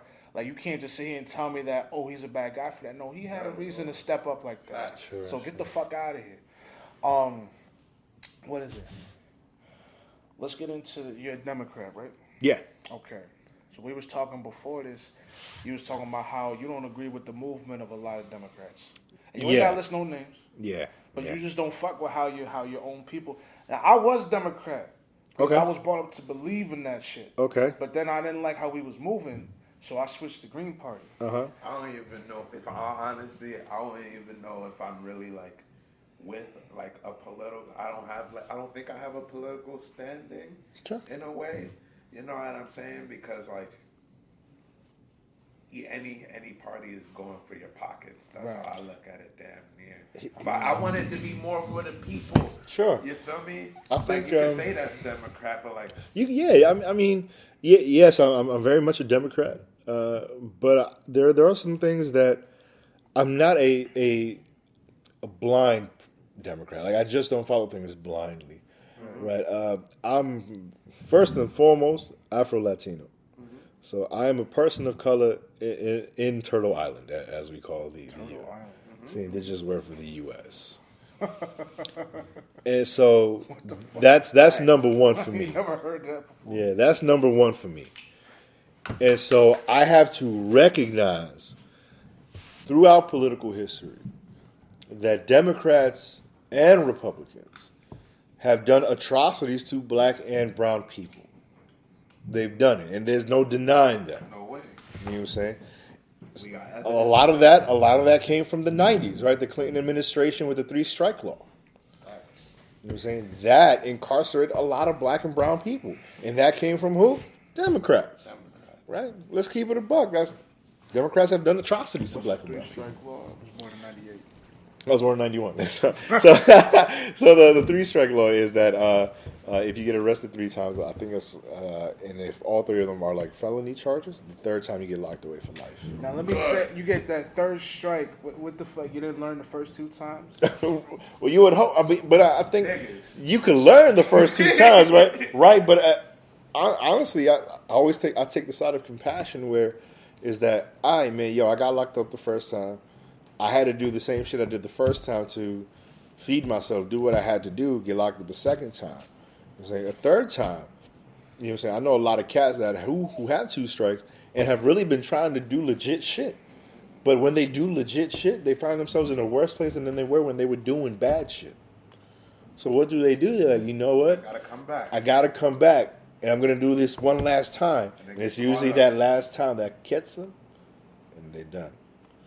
You know what I'm saying? And so it's unfortunate. And that's locked up a lot of people. Locked up a lot of cats. You know what I'm saying? And, you know, of course there's racism everywhere in all of our systems, right? But very much so disproportionately in our prison population. So what about in today's day and age? Because obviously, you know, I mean, if we go back in time, that's back in time. Yeah. I'm more in tune to what's happening now because I gotta look at because I look at how shit is. But you have to know what happened before you really get into it with the now. No, I do. understand it. I do, but it's like, but it's like how it is now. I'm more than damn sure it ain't the same as how it was then.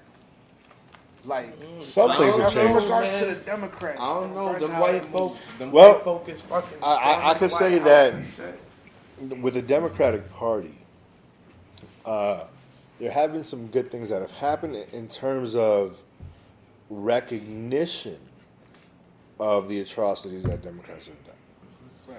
And that at least Democrats are willing to have a conversation, make changes to policy to benefit black and brown people. That's what the Democratic Party has done. The Republican Party, on the other hand, has not done anything remotely for black and brown people. Not even in the slightest. Republicans. And So, conservatives. and yeah, It's the it's same thing. It's wings of the same bird. thing, yeah. But at least Democrats are saying, I want to be progressive, right? I want to move forward. And I understand that if I'm going to move forward, I need to do that with all of humanity, not just white people. So when Trump was in office, what's it called? There were some black people, like, we was probably more divisive than I've ever seen America. Absolutely. Me. But that's I just get- because most of the black folks that was fucking with Trump is the niggas that have money and don't want to be taxed like that. But I ain't talking Could be about that. them, Jack. I'm talking about Brandon. Brandon's a troll. But He's he, a living but you troll. know he believed everywhere. It's a homie out. Sure, sure. Like but he believed everywhere. He didn't believe. I'm lying. He didn't believe every word of Trump, but he supported it because he supported Trump because he was tired of the Democrats' horse shit. Sure, that's true. Everything's a businessman. trying to put fucking Clinton back in office after what she did, Barack and shit. Sure. Like I'm not even getting into the coon. I'm just getting into the fucking. I'm just getting into the black people who were fucking tired of bullshit. Yeah, like yeah, real, I like it was hear you. getting worse. I hear you. Because for the longest time, we as black and brown people have been let down by politicians, both Democrats and Republicans. Democrats have promised a whole bunch of stuff to black and brown people over the span of my lifetime, and none of it really came to fruition. Right? If it did, it was probably too late for us to get any benefit out of it. And so I understand that. I understand how after 30 years, 40 years of waiting for the politicians to do something, for the Democratic Party who say that they are progressive and want to do the good things for humanity, are doing it too slowly or never do it at all. Of course, when you find somebody like a Trump who isn't a politician at all, who just says it how he sees it, without any regard to anybody but to himself, you know what I'm saying? That's going to attract you. You know what I'm saying? That's going to attract you. Even if he's really fucking wrong. You know what I'm saying? 90% of the time. That'll attract you more than some politician. No, his Trump is a supporters, smart man, though. they going Real on to G that. shit. He's a good manipulator. You feel me? He 10%. told people straight up that he was gonna be a Republican years before he even became a president. If he was gonna become president, he'd be in the Republican Party because they were dumb. That's how he said. What's it called? What about that 10%? You just say he's wrong 90% of the time. What about that 10%? 10% that he's sometimes going to be right. There's that 10% that he's right. But that 10% in the times that he's right doesn't impact anybody in a positive way. Facts. So, cause I know you've seen them, the black people that sit there support Trump, wave his flag. Bro, I get sick whenever I see Latinos for Trump. Because Latinos are usually conservative. Many Latinos are very conservative. Conservative. Oh, yeah. I can't. Absolutely. You gotta work for your Because, shit. for example, you look at the people from Cuba. A lot of people from Cuba are conservatives. Oh, I mean, Cuba's stuck in what, the 70s? Sure, but still, their politics is conservative. A lot of the conservatism that comes from the Latin community really has a lot to do with the Catholic Church. It has to do with religion. So We still There- doing that church and state shit, man. so there's that, but it plays a huge religion. Christianity, Catholicism plays a huge role in Latin America. Huge. Well, I mean, yeah, but like, fuck. So you know what I'm saying. So for example, It's deep. Nah, for example, let's like abortion, right? Huh? Yeah. Here we go. You know what I'm saying, where a lot of people believe abortion is wrong because of what the Bible says about it. Whole Right. lot of conservatives and Republicans think it's wrong. Right, a whole lot of them think it's wrong, right? But even in Latin America, because we've grown up with Christianity and Catholicism, for us, abortion is the worst thing you can ever do, right? But if you want to look at Bible theology, the Bible says nothing about abortion. Nothing. You know what I'm saying? Not So at where all. did this come from? So if we're taking this book and we're saying, okay, the Bible says that abortion is wrong, tell me where. You read the Bible? I'm a minister. Word. Yeah. Nigga, I ain't looking at that like you know and No, shit. no, like but he's speaking facts. Like he just So it's no longer there. Yeah, where you kept that? You was waiting to pull that shit out. You was minister. How we was talking before this shit. Yeah, like, yeah. What the fuck? Bro, listen, we human, nigga. I don't give a flying. I mean, because the last thing I talk Religion don't give about, a shit about human. yeah, but the last thing I talk about is like my titles and shit like that. You know what I'm saying? Like, because I think that, you know, especially like as a politician, like when people introduce me as legislator Giancarlos Llaverias, I'm like, yo, I ain't shit, man. I come from the same mud as everybody else, man.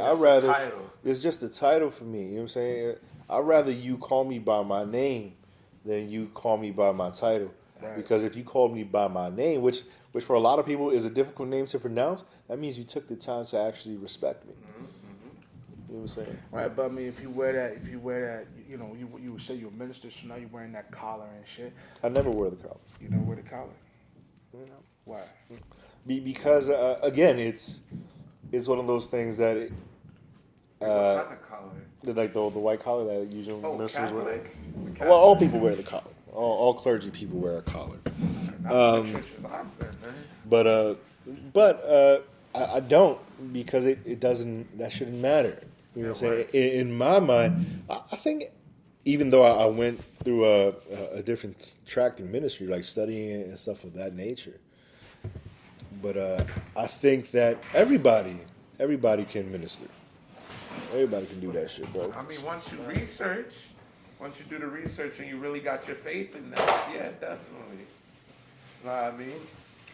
And I feel like when it came to the abortion shit, I mean, your body's your body, but if you're gonna bring it back, if you're gonna like take it to where it gets religious and shit. You can't smoke in here, bro. Oh yeah, I'm not smoking here at all. I just rolled it up.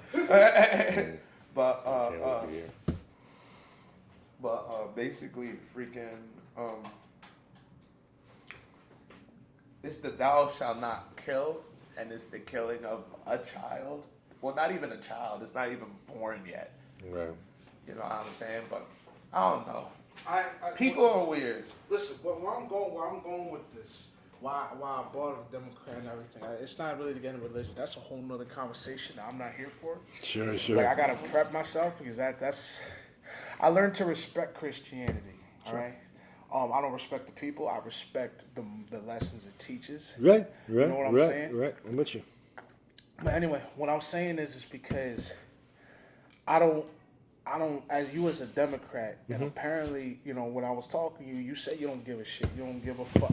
Like, in regards to, you don't agree with what your people do. You talk to a lot of Democrats, they'll say whatever the fuck just to save face. Sure. Like you said, they do a lot of snake shit.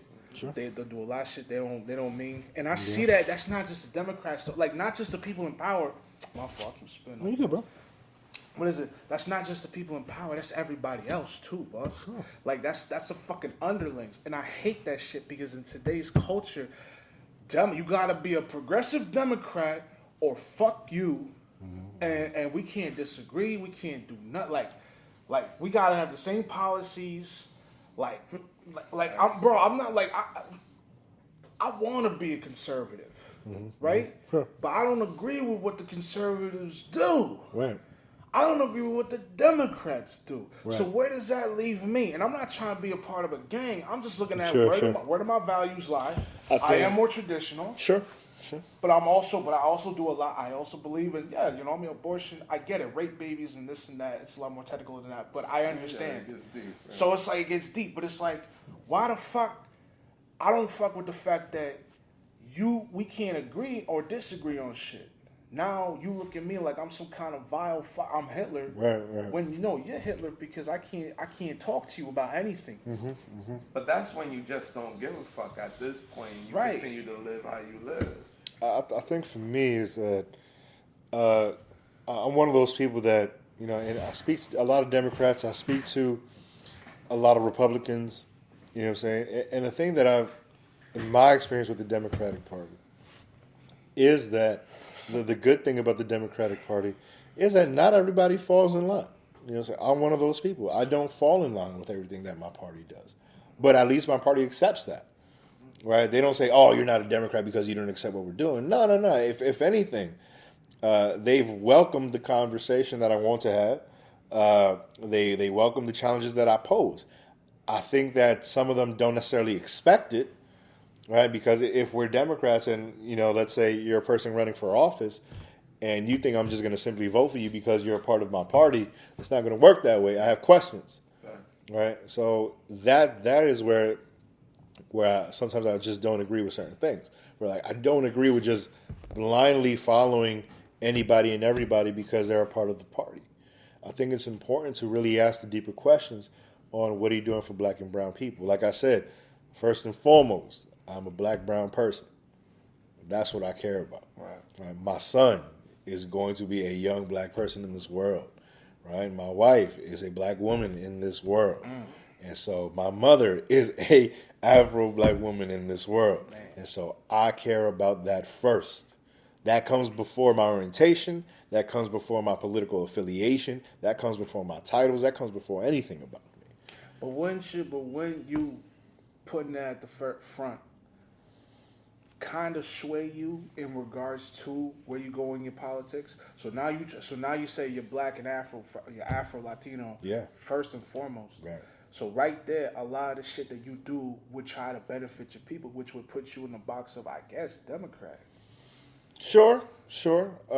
But when I speak about it puts me in the box. Hence why I'm a Democrat, right? Right. So, but there are different parts of democratic ideals. Right. On the spectrum of Democrat, right? You have those who are socialist, right? Who are very extremely to the left. You have those who are liberal. You have those who are progressive. I consider myself a progressive Democrat. You know what I'm saying? Where that, as a progressive Democrat, for me personally, I'm looking at how the world is evolving and seeing how I can instill my democratic ideals to how time is evolving. That is what being progressive is that you're moving with the times. You are not trying to do something archaic and bring it into the new time. No. As a progressive, you want to move forward, but with what you have and what time is given you. And that's how I look at my politics. I look at what's happening around me, how these things are happening, who owns the strings to the movements, and try to put my ideals into that. It may not work all the time. And if it doesn't work, it's just, it just doesn't work for the time that I'm in. It doesn't mean it won't work 30 years down the line. Right? So we have to look at that, and we have to be okay with that and be open-minded to all other political ideals that are not our own. You know what I'm saying? A mentor once told me that if you want to be smarter than your enemy, read about them. Right. You know what I'm saying? Don't just, stick to preaching to the choir, because you're going to have yes men around you all your life. And what happens with people when you have yes men? You get into a bad situation and you're cut off. You're done. You know what I'm saying? So for me, it's about being open to everybody's ideals, whether you're conservative, whether you're Republican, libertarian, whether you don't have a political affiliation at all. It becomes my responsibility to talk to you, because in your ideas could be something that can help the progression of black and brown people. So then let me ask you, as a progressive black and brown man, how you feel about Latinx? I feel that the conservative part of me says that it is white folks trying to colonize the language. Fuck it! Here we go. That's one part of it. That's one part of it. But I would also say, I also understand that as people, as humanity, it is important to acknowledge others' experiences of humanity. And so whether that means that you're Latino, Latina, or Latinx, to me, you're still a Latin human being. And it is my job as an Afro-Latino in politics, in leadership, to fight for you just as hard as I would if someone had an O and an A at the end of their pronoun. Now, why bring up that X shit? And why not just call it Latin? Why don't we just go with Latin? Why because even still, it's like, okay, you don't want, like, I don't fuck with the X, you don't fuck with the O. Sure. Or the A.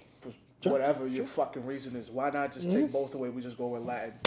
Done. Because Latin can mean a bunch of things. You say you could be Latin and be Greek. You could be Latin and be from Italy. Latin is the language.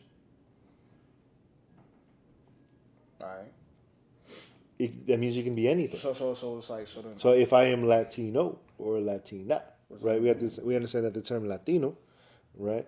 LA comes from Latin America. Tino comes from the indigenous people giving them credit to the Taino people.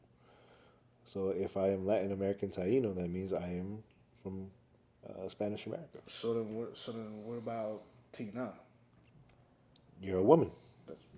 You would be a woman So from then what the Latin fuck? America. So then where does T-Nex come in?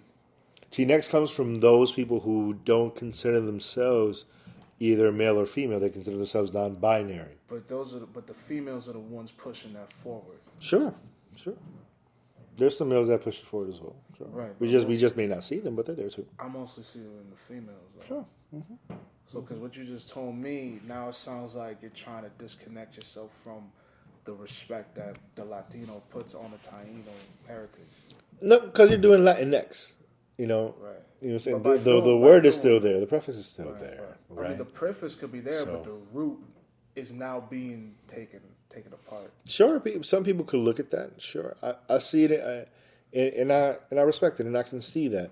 But I also see it as where people who identify as LGBTQ, who identify as people who are non-binary, for a long time had their humanity questioned because of who they simply love. And so that who you love doesn't take away from who you are, right? So whether you are Latino, Latina, Latinx, whatever you are, who you are as a person, you are still a person of Latin descent. Okay? However you identify after that is your personal choice. And so it's not for me to question what your personal choice is. It's for me to fight for who you are as a human being. If you are a black and brown person, it doesn't matter where you identify after that. I got You know what I'm saying? For me, it's really simple. If you're black, if you are brown, I got you. I want to be that guy that has your back. After that, if you are a black and brown person who's gay, who's trans, who's whatever, it don't matter to me. It don't matter to me. Because what matters to me is that you're black and that you're brown. Right. And that our people are vilified simply just for that first. And then you're vilified for everything after. I mean, shit, you know. Being black and brown is hard enough, man. What I say to that, then put a hyphen on that motherfucker, on that X, and then we could call it a day. Because I don't fuck with it. That's all I gotta say about that. But it's like, you know, in our culture, since you bring that up, since now we're here, we finally got to this moment. Sure. What is it? Sucking dick is taboo. It's for our culture, Jack. Oh, yeah. I mean, homophobia is huge in Latin culture, of course. Pussy eating. Listen, man. You know, dog. That's a lot more tolerable Sure, than sure. sucking dick. But again, that comes from. Not even getting into cross dressing and shit. That Sure, goes but- into religion. But that, yeah, exactly. It goes into the influence that religion has. It goes into the influence that religion has. Now, hold on. I'm In the Latin community. How we chalking it up? You're telling me every religious motherfucker in the Latin community, like they just don't like dick sucking? Like, I mean, not themselves, but like they just don't want it. No, I understand. As a Christian woman, that's probably what they're gonna do regardless because they're straight and they're supposed to be straight according to their religion. You know what I'm saying? It's not like everybody's like, dick sucking. Nah, it ain't like that. But real G shit, motherfucking, freaking in the Bible, like, ain't it supposed to be a sin being a homo, being gay? God hate facts, yeah. Yeah. I mean that is there, right? And that's where the homophobia really stems from. My son Kai Boogie didn't give a fuck. My son Papa, that's another dude we had on the show. You probably know Cairo. Yeah, You know Cairo? Of course, my bro. son hopped on the podcast. He said, "Yo, being gay is shit. You ain't gonna meet God if you sucking dick." I was Right, like, damn. But for me, even as a person who's a minister, right, and I'm in clergy, it's not my job to condemn you because I've done some fucked up shit too. And you ain't supposed to I condemn. may not be someone who's gay, but I've done some wild shit. I've stolen from cats. I've beat up people before. You know what I'm saying? Damn. That's just as much as a sin as being gay. You know what I'm saying? No one sin outweighs another. You understand what I'm saying? I would think No murder sin is outweighs above another. sucking dick. You know what I'm saying? Because I'll take it this way. If I stab you and you die, Yeah. right? And then if I shoot you and you die, you're still dead. Yeah. It doesn't matter how I killed you. You died. So what was heavier, the knife or the gun? I could still be alive. But the end result is that you died. Let's say you don't have a All right, chance. so it don't matter regardless. I'm dead. No matter what. It doesn't matter, correct. I'm done. So what is the difference between someone who is homophobic to, let's say, someone like me if I killed somebody? If the sin is the same. You better repent. But that's the I would thing. say Sure, for you the- can do that. I mean, you're right. But I mean, if we're gonna get into semantics and technicalities, I would say the homophobia is worse only because that would imbue more suffering upon a more average group of people versus one gun. You know what I'm saying? Even Like, Christians murdered in the name of the Lord. right? Well, the Crusades. You feel me? Jinx, got him. Nah, but I'm saying because it's like, I mean, it's wild, bro. It's like, you know, look, man, you know, I get heat for this because me and him, you know, I mean, he'll tell you, bro, I'm damn near transphobic, bro. I'm not, you know, it is what it is. And I was thinking, we had a non-binary on a few weeks ago. Not a few weeks ago. Shouts out my son Frank. Why would you say that? He's a they, nigga. Yeah, but that's his Shouts name. out my son. That's not his pronoun. I ain't fucking me. You can call him Frank, you can call him they, you can call him It's whatever. like, you know what I mean? No, and I respect Frank. I really do. You know what I mean? Like, I felt, because it was like how me and you was talking right now, this is how it was. Right. And the issue I have a lot of issues with how his people, non-binaries, transgenders, gays, motherfuckers, all those motherfuckers conduct their business because it doesn't benefit anybody from the yelling and screaming and the damning. So what he was able to do, shut the fuck up. Yeah, He knows I don't give a fuck. Exactly. He knows whatever. You see what I mean? What Frank was able to do, On my shit. Fuck out of here. He what on my Frank was shit. able to do was talk, and we didn't get into it like that. And I think Brody got a bit defensive, and I admit I got a little hot. I was getting hot. I was enjoying the conversation. When we had homie on again, you know, I'll try to come a bit less hot, but you know, but it's like I don't agree with half the shit that goes on. Like, I would love to sit down with a fucking, put my own bullshit aside, and talk to them as people, because it's like we all know that yelling and screaming that the left does and likes to promote ain't the way. Right. That's part of the reason why I do this shit, man. Because I want to have fun. Yeah, we laugh and we cool, but it's like the amount of bullshit discourse going on is horseshit. Yeah. Bro, I can't talk to my sister about this shit, boss. And I know it was like, oh, that's your sister. It's like, listen, bro, it's deeper than that. Right. There's just certain conversations, right? We disagree on a lot of shit. Sure. And the shit we agree Y'all on, can't agree to we disagree. still disagree, bro. Y'all cannot agree to disagree. We could talk about abortion. We kind of feel the same way about abortion, but that little nook that I disagree with her about and she disagrees with me about, bro, that shit will fucking That erupts. subsidize anyway.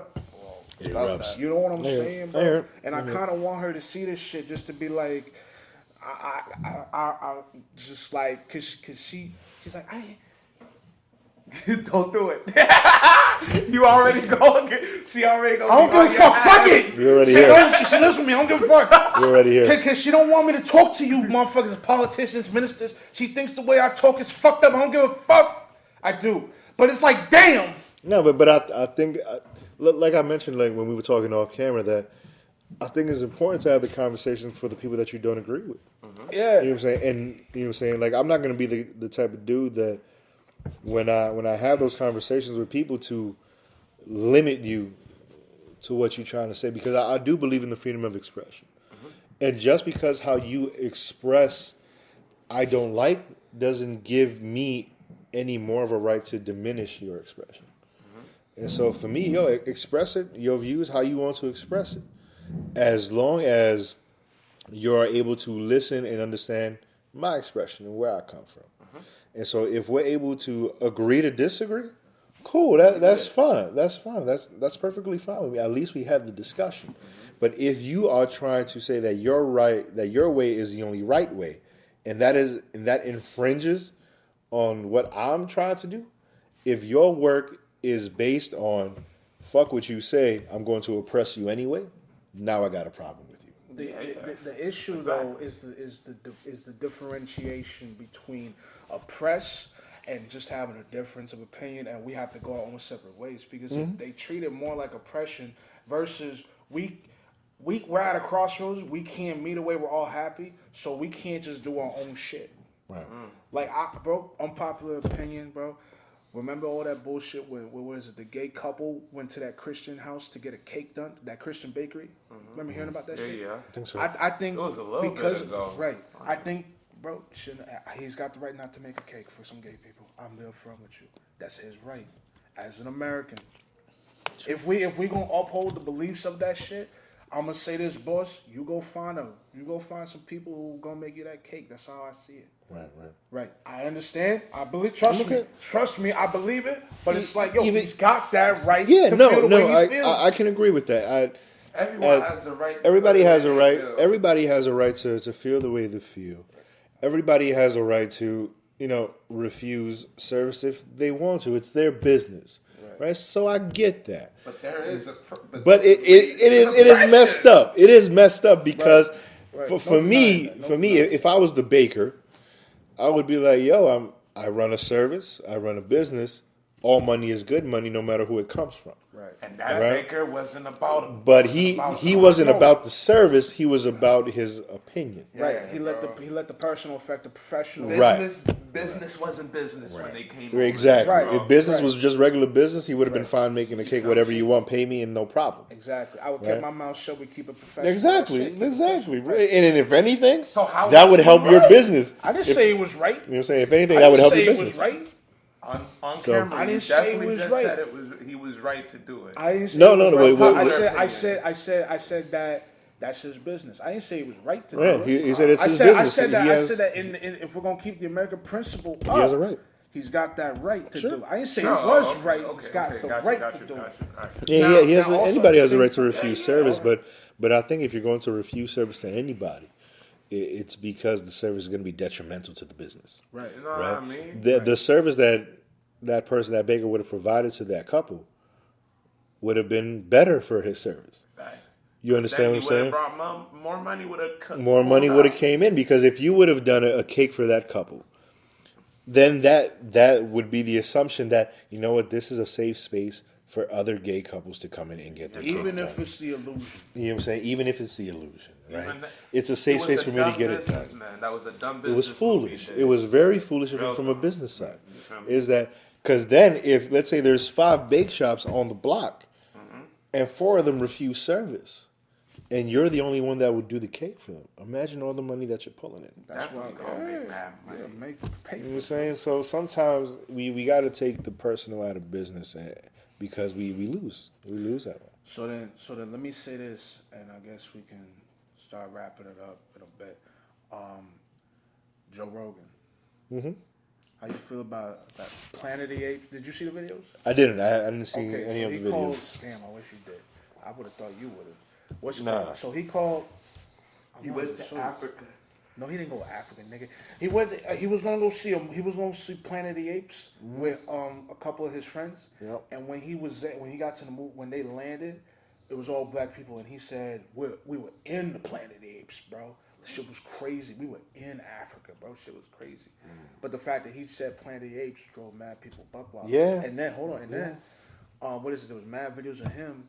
No, actually, there's three. There's 3 of these shits. So there was Planet of the Apes, and then he had a black dude on.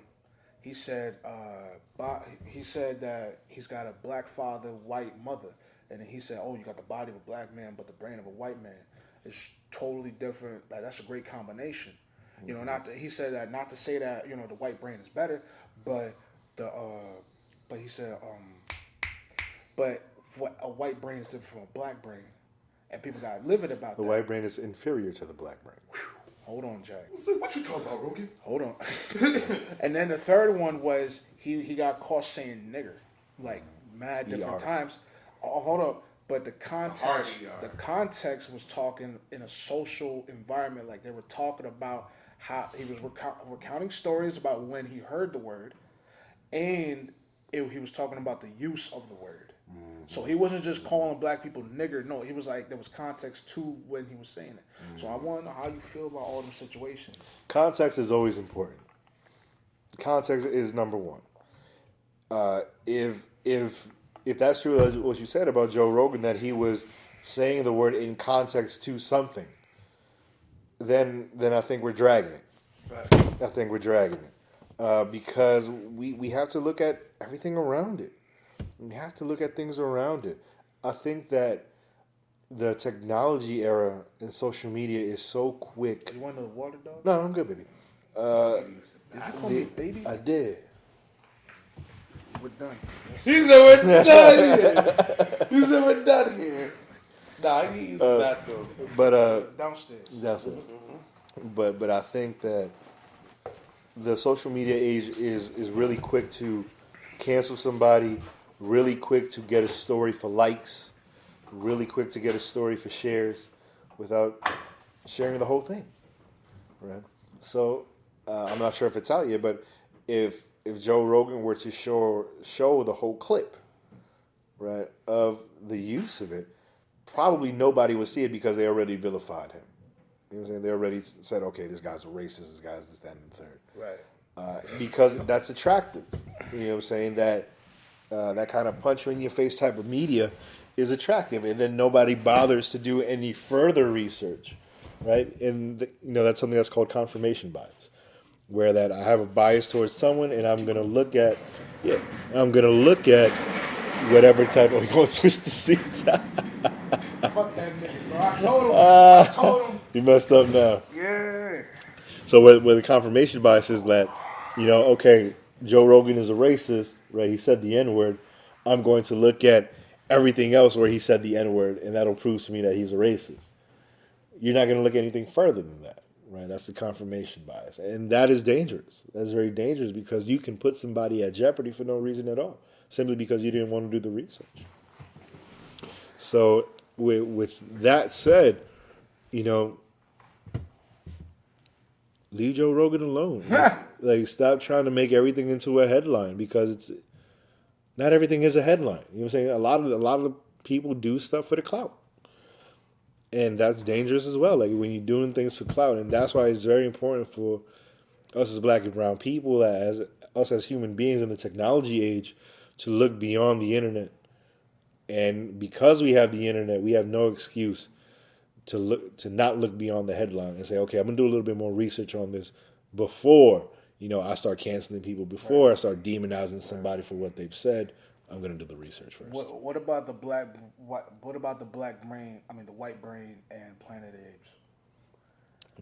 Very poor words, just very poor words. That's just fucking bad. There's no excuse for that. That's just bad. And the way I talked to him too, he's a comic. I as someone who does stand up, I was like, bro, I say wild shit. Sure, you know sure. What I'm saying? I can get away with it a lot easier because of my skin, which I think on its own is a bit racist. And I was just like, Planet of the Apes. I was like, bro, I've made similar jokes, if not worse jokes. Sure. About other people. I think it was just poorly used. Right. It was just poorly used. You know what I mean? It was a bad punchline. Right. And with the black body, white brain. But that was just bad too. That's bad. How's Yeah, that because it goes back to the slavery where Black people are only good for their bodies and not for their minds. But what you think? There's a white brain and a black brain? Yeah. Oh yeah, I think there's a difference. Sure. Biology could tell you that. Biology could show you that. So shut the fuck up. And please, like whatever I say, research it. Don't just take my word for it. My you know girl, what I'm saying? My girl will not even now. You ain't have to be a neurologist to say this, bro. Black people constantly, I just got how many times I say coon in this podcast, bro. That word is not just used for no reason, bro. Sure. We're talking about dudes. I was gonna say Tucker Carlson, but I don't even know. Ben Carson, bro. Dudes like him, bro. Just like that white mentality. That skin is dark, but that brain is white. Like, come on, that's Paul Mooney shit, bro. Sure. That shit ain't new. But he's still a great Black doctor. Right. It doesn't take away from him. I just see it like, bro, like y'all motherfuckers are just Catching headlines. Yeah, bitch, how's that chair feel? I don't care. Fuck you. Yeah, got about- that's what you you did, got cat. about 20 That's why you didn't give me this You shit. got about 20. What? How much you got? Like 10 minutes? What? Enjoy yourself. Enjoy yourself. We got like 5-10 minutes left. Come on. Enjoy yourself. But yeah, my I mean, What the fuck? yeah, like you got cats who are like quote unquote like sellouts, right? We're like Uncle Toms, but I attest that to experience. Someone like Ben Carson went through a lot of shit in his lifetime, right? But still fought through all of that. You know what I'm saying? He fought through all of that to become one of the top black neuroscientists, neurosurgeons in this world, right? But he was lucky to have those experiences that he had that broke them through. Even though he went through all this shit. So, of course, he's going to be of the belief that, you got to pull yourself up by your bootstraps and do the damn thing, right? There's no excuse for that. To a partial degree, I can agree with that. Could have said You know what I'm saying? shit But, differently. not all experiences are the same. Not all black and brown experiences are the same. You know what I'm saying? I know a lot of motherfuckers who are smart as shit in the hood. You know what I'm saying? I got a good friend of mine, man, tell you anything about physics. Knows the calculations, knows to do the mathematics of all that shit, but never had the access or the opportunity to go to school. He could have been a great scientist. But because he didn't have the opportunity or the access or the right people around him, stuck in the hood. Ben Carson had the same issues, but there was parts of his life, there was gaps in his life, where he had a small opportunity, and the small opportunity was just at the right time. I think for anybody, who's talented outside of sports, outside of music, who has a brain talent, right? For the STEM sciences or anything in academia, just give them the small opportunity to do that. But in where we are now, there are no opportunities for black and brown kids to kind of geek out. You know what I'm saying? What about the black and brown kids who like anime and want to go into animation instead of going into football and going into sports? Where's the program for that? Right? What about the black and brown kid, who's good at gardening and sees flowers and likes flowers and wants to learn how to plant flowers? They call him a faggot. They'll call him gay, right? Right? But you won't call that person that when he's planting, flowers in mansions and they're paying him $5 million just to put seeds. You know what I'm saying? So stuff like that takes place all the time. Gay nigga with money now. But that's exactly it. What's it called? I took my dog to a fucking there's a fucking dog groomer, independent business in Fishkill. Just took it. Bro did a tremendous job on it. Her fur was fucked up, and he put the work in, bro. And I was like, this motherfucker's very obviously gay. I was like, you know what, bro? Took my $65, gave it to him proudly. I was like, damn, motherfucker. I'll tip you next time though. But certain skills like that, you know what I'm saying? Like what I've experienced in my life experience is that there's money in everything. Yeah. You know what I'm saying? There's money in everything. Like the bottle cap, the doorknob that was invented by a black inventor. There's money in everything. That minute You know what I'm shit. saying? Salt and pepper shakers. Somebody had to invent a salt and pepper shaker. Salt, spin, and There's pepper. somebody selling air. You know what I'm saying? There's somebody selling air, right? There's people, even look at water. There's different types of fucking water, right? You got Poland Spring, you got Fiji, you got Biggest scam. all that. The privatization of water is crazy because it's all the same damn water, This bro. water tastes delicious. I'm like, because you put lemon in it, you stupid fuck. There's no difference, right? Water is water, right? But it goes to show that there's a place for everybody, and I think that there needs to be places for everybody to open up their gifts because I believe everybody got a talent, man. Everybody got a gift, man, and not everybody's going to be a politician. Not everybody is going to be an artist. Not everybody's going to be a football player, but they're going to be something, and it's our job as leaders, myself, parents, to find that in their kid. You know what I'm saying? Like I know for a long time, for example, I knew a young kid when I was younger, young black kid who wanted to do ballet. You know what I'm saying? He was a great dancer. He could do all those fancy movements and do all that stuff. His parents would scold him because he was doing all these moves, right? And then it wasn't until he got older, got to college, right? Got onto a scholarship because of his dancing. Now he works as one of the premier dance theaters in New York City, and the man makes buku fucking money. Why does parents get on him? Huh? Why does parents chastise him? Because they thought a black boy in ballet was something that was only gay people do that. It's very rare. You understand? But he's a straight black man. I mean, He's a straight black man who's in theater who can dance this way. One of the few black artists in theaters. Now I gotta. And he's prestigious, and so when you want him in your play, it's $150K or up, bro. Heard that. And that's only for an hour and a half. Beautiful. I heard that. Now that's after all the 150K in 2 hours. That's beautiful. Beautiful. People don't even see that in their lifetime. I was about to say most people kill themselves just trying to reach 100, let alone 150. Like, I'm about to say because in Europe, the arts is revered. Yeah. Is revered.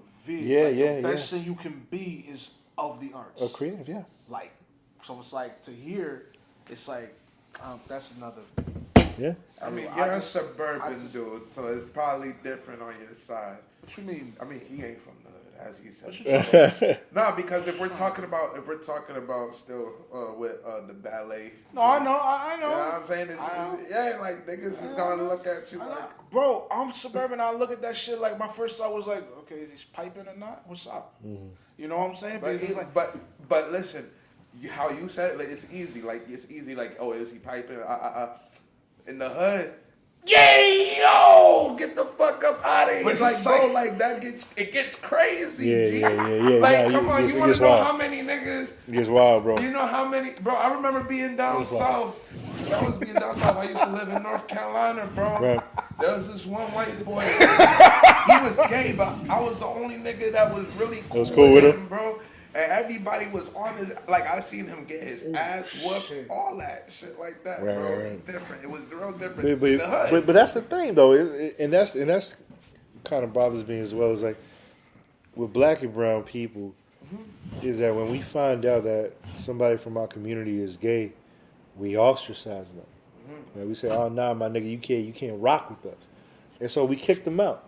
But then we get mad when they go to the LGBTQ community, and the people that are around them are white. So they're like, "Oh, why are you hanging out with all these white people? Why are you chilling with them for?" I'm like, "But wait a minute. that's crazy. You kicked me out of my own community. I'm black, but just because I'm gay, you kicked me out. So I gotta go to the place where I'm accepted." That's crazy. But we are And so that causes more division. I was just telling you that shit, bro, because it's like, yo, it's like that's why I have to ostracize this because we're the biggest hypocrites, bro. Like, we love to fucking wave our own flag, but then we're the biggest Well, that's hypocrites. just because bro. we got dealt dirty. No, I don't give a fuck, bro. Yes, that, you does, do. that doesn't help. Because you're screaming at no, I me. mean, You give a obviously, fuck I mean, enough. bro, you know what I mean, though, bro. It don't you don't get a slide for that, bro. No, not at all. You don't get no slide for that. Yeah. We're black is beautiful, black is proud. Moments, one of us. But that's some of us. Suck dick, bro, That's some or of does us. something outside of gangbanging or something like that. You know what I'm saying? yeah. Shit, I know gay pushes gangbangers. up. I do know I. a gay Yeah, gangbangers. yeah, no, I know, I know a lot. I know no, for real. Somebody- It exists, You bro. miss somebody. It exists, bro. And let me tell you something about some of the bangers that A lot are of bangers that are slap, gay They fucking. the toughest sons of bitches you'll ever meet. That's, For real. yeah, Let me tell I you believe something. it. Like, The come on, toughest you sons of already bitches you ever meet. Yeah, I believe it. It's already, bro. It's already crazy that you're doing what you're doing, but not like, bro. I'm just saying, bro. You know what I'm saying? And but that again, that's why I always say that I care about being black and brown first. Everything else is secondary to me. Bro, Because imagine what happens when we kick somebody of our community out of our community because of who they love, and then all their skills, all their expertise goes to another community who can never use it. We're strengthening or don't deserve it. right? We're strengthening the opposing community getting stronger. While we could have just been like, okay, what is your strength? Let's use your strengths to the progression of black and brown people. And that's the problem. You know what I'm saying? Even ourselves as black and brown people, we're hurting ourselves. It's not that, yes, white people have done some bad shit, but we've done worse shit to each other. That's what I was trying to figure out the right way to We've done come worse out and shit to say each other. that shit, bro. Because I'm trying to not look like a coon and a traitor. No, but it's not like, at all. But it's like, There's but you know truth what? to We that. Yo, accepted that. But no, we haven't though. We Because haven't you go to accepted you go to whatever fucking publicized ass fucking black I don't want to just say woman, but there are some motherfuckers out there, but it's both man and woman, but it's mostly women who will come out and say some bullshit in favor of these other people, bro. And in the moment you say some shit like that we're our own worst enemy, which is a true fact, not just on a human level, to a race level, bro, that we don't make the best fucking decisions, they come out and then they get on you, bro. Like, I ain't gonna hold you, I am insecure a little bit about Sure, that. but you gotta understand like, that what the fuck? even a I don't prime know how to help example you. of it, Fuck. prime example of that is light skin versus dark skin, Oh man. right? For the longest time, there was like, even though it was like a social media battle, it became Light crazy. skinned niggas is gay. Like light skinned cats is gay, or dark skinned guys are the best ones. You know what I'm saying?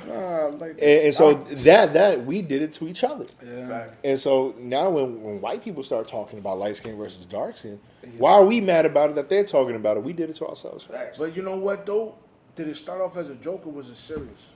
I think it started off as a joke, and then people started taking it. But you're right. Bro, nigga. I feel like it's been going down like that since I've been. Wasn't Yeah. light skinned motherfuckers in slavery, bro. the house niggas? Bro, Yeah, even yeah. then, that's So what I'm that's saying. what I'm saying. Even like, then, yeah. even then, motherfucker, I remember being called burnt biscuit. Shit like that. Bro, that was the point where I was just like, yo, fuck these light skinned ass niggas, bro. Right, I don't right, want to be sure. the burnt biscuit. You know what I mean? But again, you know what? Even some people who there are some people in the Caribbean who use bleaching cream. Oh my god. Vibes Cartel. He said I use what is that? Uncle Ruckus shit. Right. So there's some people that use bleaching cream because it's been so ingrained in people's minds of black and brown people through colonization, through whitewashing, through white supremacy that the lighter the better. But in the Caribbean though, where the sun is damn near always shining, you can't escape getting darker. No, you can't. Like what the fuck? insecurity. But What it's the the fuck, insecurity. It's insecurity. Melanin is all in that shit. Of course, it's insecurity, but it's insecurity and lack of education. Is that we have to understand that, for example, white people burn in the sun, right? They turn red. Yes, We- skin ain't meant for it. Right, we absorb the sunlight, right? When it comes to our hair, right? Not mine specifically, because I have straight hair, but everybody else's hair that is of more of black and brown descent goes upwards, right? It goes towards the sky, goes towards the sun, right? Because there's power in the sun. Hence why a lot of indigenous tribes and a lot of African tribes worshipped the sun, because we understood the connection, right? So we have to become educated in that, and a lot of people know about this. There's a lot of scholars who know about all of the Western contributions that Africans made, right? From ancient Egypt all the way to present day. You know what I'm saying? Even white people wouldn't know how to bathe if it wasn't for the Moors. I'm fucking done. Why would you say something so know what I'm controversial saying? yet so brave? But they wouldn't. it's true. They wouldn't. They wouldn't. They wouldn't. You know what I'm saying? White people wouldn't know how to bathe if it wasn't for the Moors. Architectural designs of the Greeks and Romans came from the ancient Kemetic systems of Kemet. See, I see why your fucking neighbors hate you, bro. You said some wild shit like that, bro. But it's true. It's true. It's all there. It's all there. No lies. No lies. And so I think that it's my job, as a person who has this knowledge, to give that knowledge to everybody else and have generations of people uncovering that. I think for me that if we were to put a black history, a black and brown history, comprehensive history, like I've learned it, into the middle schools, starting at 6th grade, it would be my theory that we would have less people joining gangs. Because when you join a gang, it's because you need an identity. Right? White people can trace their lines all the way to Vikings. We can only trace it to a certain amount of time. And Vikings are glorified. Right. And so, but if we as black and brown people could say, oh man, you know what, my history, my lineage didn't start at slavery. That's just where they started writing about it. Now we have something to talk about. And so I try to speak about the things that white people did not want to write about, because that would uncover who truly taught you all the things that you know. and it was black and brown people. Aristotle, Socrates, Plato, all were students of the ancient Kemetic system. Alexander the Great got killed in Iran. Yeah. Middle East. In the Middle East. Everybody came to was Kemet, which is present day Egypt, to learn. Everyone. Architecture, everything, cooking, bathing, all of that. All that white people think they did first. We taught you how to do it. You just killed us before we could go global. Sidebar, motherfucking. I like how learned you this said- about I mac don't like and how cheese. you said that like that, bro. I Yeah. don't like how you said that like that. The shit was, you but just he said, ain't lying. You just said some. He ain't lying though. We definitely got niggas got killed off before we even went global. But sidebar, I found out where mac and cheese came from. Well, who made the first mac and cheese? What is that? I don't know that. It was Thomas Jefferson's slave, his chef slave. No Know what I'm kidding. saying? I forgot his name. I'd look it up right now. But I actually didn't know that at all. Yeah, real G shit. Oh, But shit. Pasta's Italian. it is, but they never thought about putting Cheese in on it, top of you it? know what I mean? Right. But in history they say that Thomas Jefferson started this shit when in all reality it was hold on, I'm about to look Slave. it up right Ain't now. that something? I got me tight. Yeah, but All you even did was put cheese on the shit, and that revolutionized the whole culinary arts. boom, man. Sometimes it's that simple, man. Fucking piece of cheese. Man. Something so simple to us now, right? But back then it was probably revolutionary. You know what, bro? I love this conversation. I love this. It's been over 2 hours, so I gotta ask you this last one. Then we gotta clear it out. Yeah, right? yeah. bro. I fucking love this, bro. I appreciate this. Anytime, like, bro. Like you just been able to talk, and that's tremendous. And you know we're gonna have you on again eventually. Absolutely, bro. What's it Absolutely. called? You as a legislature, bro, Mm-hmm. and I know you've answered it. You've answered this question throughout, and I got like 3, but I'm only gonna ask this one. What can we do? I said I'm gonna do a 2-parter. Why do you think the youth is fucking up, and why do you think the adults are fucking up in this road? And then what can we do? Not even just as older people, because like you was born in '91, so you're like what is it, like 8 31. years old? 31. Yeah, you're 31. You know what I'm saying? You're not that much older than us. But even still, 24, 25. Well, he's about to be 26, I think. Shit, 25. Shit, he's about to be 25. So it's like, you know what I'm saying? Just guys in the early 20s and then, Right. you know, even the late teens. What can we do to help, bro? Right. So that when we try to help, we don't just get a suck my dick, or it's like, Right. or when shit hits the fan, and we can save them before they get that real wake up call. Because I ain't gonna hold you. I've needed those wake up calls where it's like shit went wild before I was like, I fucked up. Right. You know what I'm saying? Right. So what? Right. So like answer them before. So we close out with I those. think for youth, it is giving them opportunities. You know what I'm saying? If you limit opportunities, there's only so much they can do. So we have to be able to give them opportunities. A lot of the issues that are going on with our youth, let's say if a kid has trouble reading, it's probably because mom and dad have trouble reading.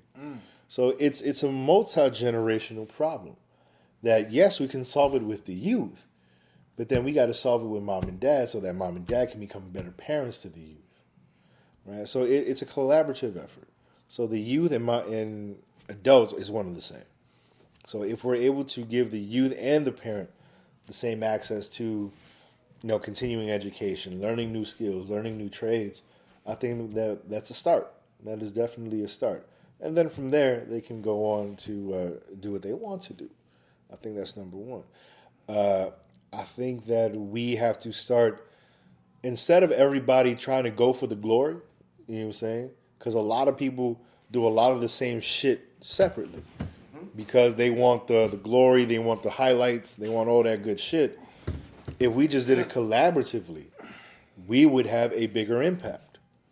So you should go less for the glory and more for the collaboration. That's what we need to do as leaders, as organizations, as business owners, is be like, all right, you know what? You're having a cookout Thursday from 1 to 3. Shit, I'm having the same cookout from 4 to 7. Why don't you just combine some resources and have one big ass cookout all together? James Hemmings.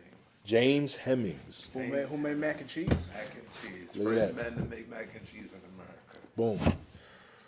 And they credit Thomas Jefferson. Of course they did. You know? Of course they did.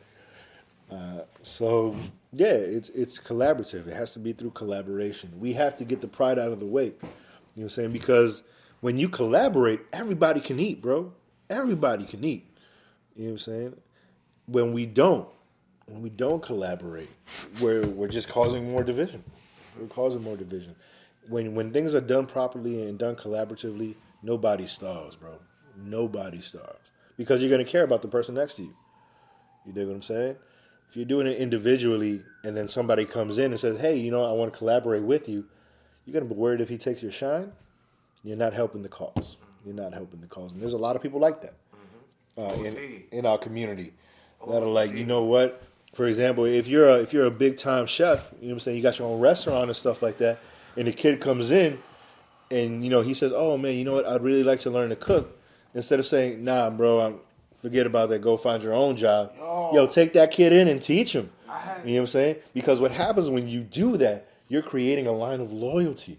That person will never become your competition. And even if that person grows up and moves on to their own restaurant, they'll credit you for their success. Bro, right quick, I had that shit happen to me. I was looking for a radio job in Beacon, bro. They told me basically, they didn't tell me to go fuck myself, but it's like, I asked them, like, yo, who do I talk to the hiring manager and everything? They didn't send me a damn thing. So it's like, I know what exactly the lack of opportunity like is beyond frustrating, and that leads to that snowballs and other shit. Absolutely, and then when you eventually become successful, then they come crawling and be like, "Oh man, yeah." I was like, "But where were you when I asked you for your help?" You know what I'm saying? They always come to you after the result. I'm like, I'm the type of cat that I want to build somebody up. And then you got to be humble. I want my whole team to win. You know what I'm saying? I want everybody to win, and if I can teach somebody, then I'm doing right. Like if you look at classical music, why do you think Mozart is still fucking relevant? Beethoven is still relevant because Mozart took a student, built him up, taught him, and said, "This is all the songs that I can teach you." And then that student said, "Well, look what Mozart taught me," and then so on and so forth through fucking generations. He taught, and he built them up. That's why the music is now considered classics. Like if you're a piano player, you gotta know Mozart, you gotta know Beethoven, you gotta know Chopin, you gotta know these people. Why? Because they taught you. You know what I'm saying? And all those people. You want to be a rapper, but don't know Tupac. Yeah, exactly. Like you know what I'm saying, and that's why people have lasted so long. You know what I'm saying? With Tupac's music, Biggie's music lasted so long because people were influenced by them. You say, yo, I'm influenced by Pac. I'm influenced by Biggie. Right? They were influenced you know by like DMC. Right. And that continues. You know what I'm saying? And so their music is still alive today. You know what I'm saying? That's what we have to do as black and brown people is say, okay, you know what? I want to influence you. I want to teach you. And then once I'm done teaching you, you're going to teach somebody else. That's how you create legacy. That's what a legacy is. That's how you become a legend. A lot of people become famous. They don't become legendary. So what do you want to do? You want to be famous? Cool. You'll be famous for a certain amount of time. Anyone could be famous. You know what I'm saying? When you die, right? Yeah, you died famous, but who's going to carry you on? Nobody. But if I took you as someone who's famous, right, and I taught you, and you taught somebody else, and you teach somebody else, when I die, right, and my time is gone, I have a generation of people who were taught by Giancarlos Llaverias. And that's my job, and that's what I want to do with politics, is that I want to make sure that by the time I'm dead and gone, that I have a lineage of people, right, black and brown people, plant the seeds, who have run for office and have won. And if they haven't won, at least they made the attempt and revolutionized what politics looks like. And that would start from me. There's more I want to say about that. It's less arrogance and hubris and humble, but we're going to cut it at that, bro. Sure. Giancarlos. Whoa. It's all good. It's going to give me a second. It's going to take me a second, you know what I'm saying? Giancarlos, I appreciate it. Appreciate you, bro. Hanging, Always, bro. Bro, Always we appreciate appreciate you, your man. time. Yeah, absolutely. Words too. I forgot it was Black History Month. Oh, bro, I just did this shit. I just wanted the politician on it, and we called each other. We got it. Fair. That's We got bro. it. You know what I'm saying? I might pop this out early, just for a month. What's it called? Thank y'all We gonna very have a much. lot of upset people doing with that though. With what? With you dropping this early. Is what it is. Where, I mean, the other shit's still gonna come out. I mean, yeah, it is, but you get what I'm saying. You know, there's people still. We got a whole archive. There's niggas hitting me up, but they should be hitting him up. Like, yo, where's the my podcast coming? And my answer to that is to hit me up. Appreciate Thank y'all very much for watching. you I guys. appreciate y'all. Where can they find you, dog? You can find me on Facebook, Giancarlos Llaverias. Instagram, GC_4_press, PRES. And that's it. Yeah. That's it, yeah. Follow podcast. Sucker Punch. Cash Smash Live Not Sucker IG. Punch. Oh, yeah. Social Punch. Shout out to Oh, the, yeah. yeah. And also on We didn't the talk about that. Social Punch podcast, airing Sundays nights at 8 p.m. With Michael Davis, Dre Macon, India Ivana, and King Apollo. Where is that? It's on Facebook.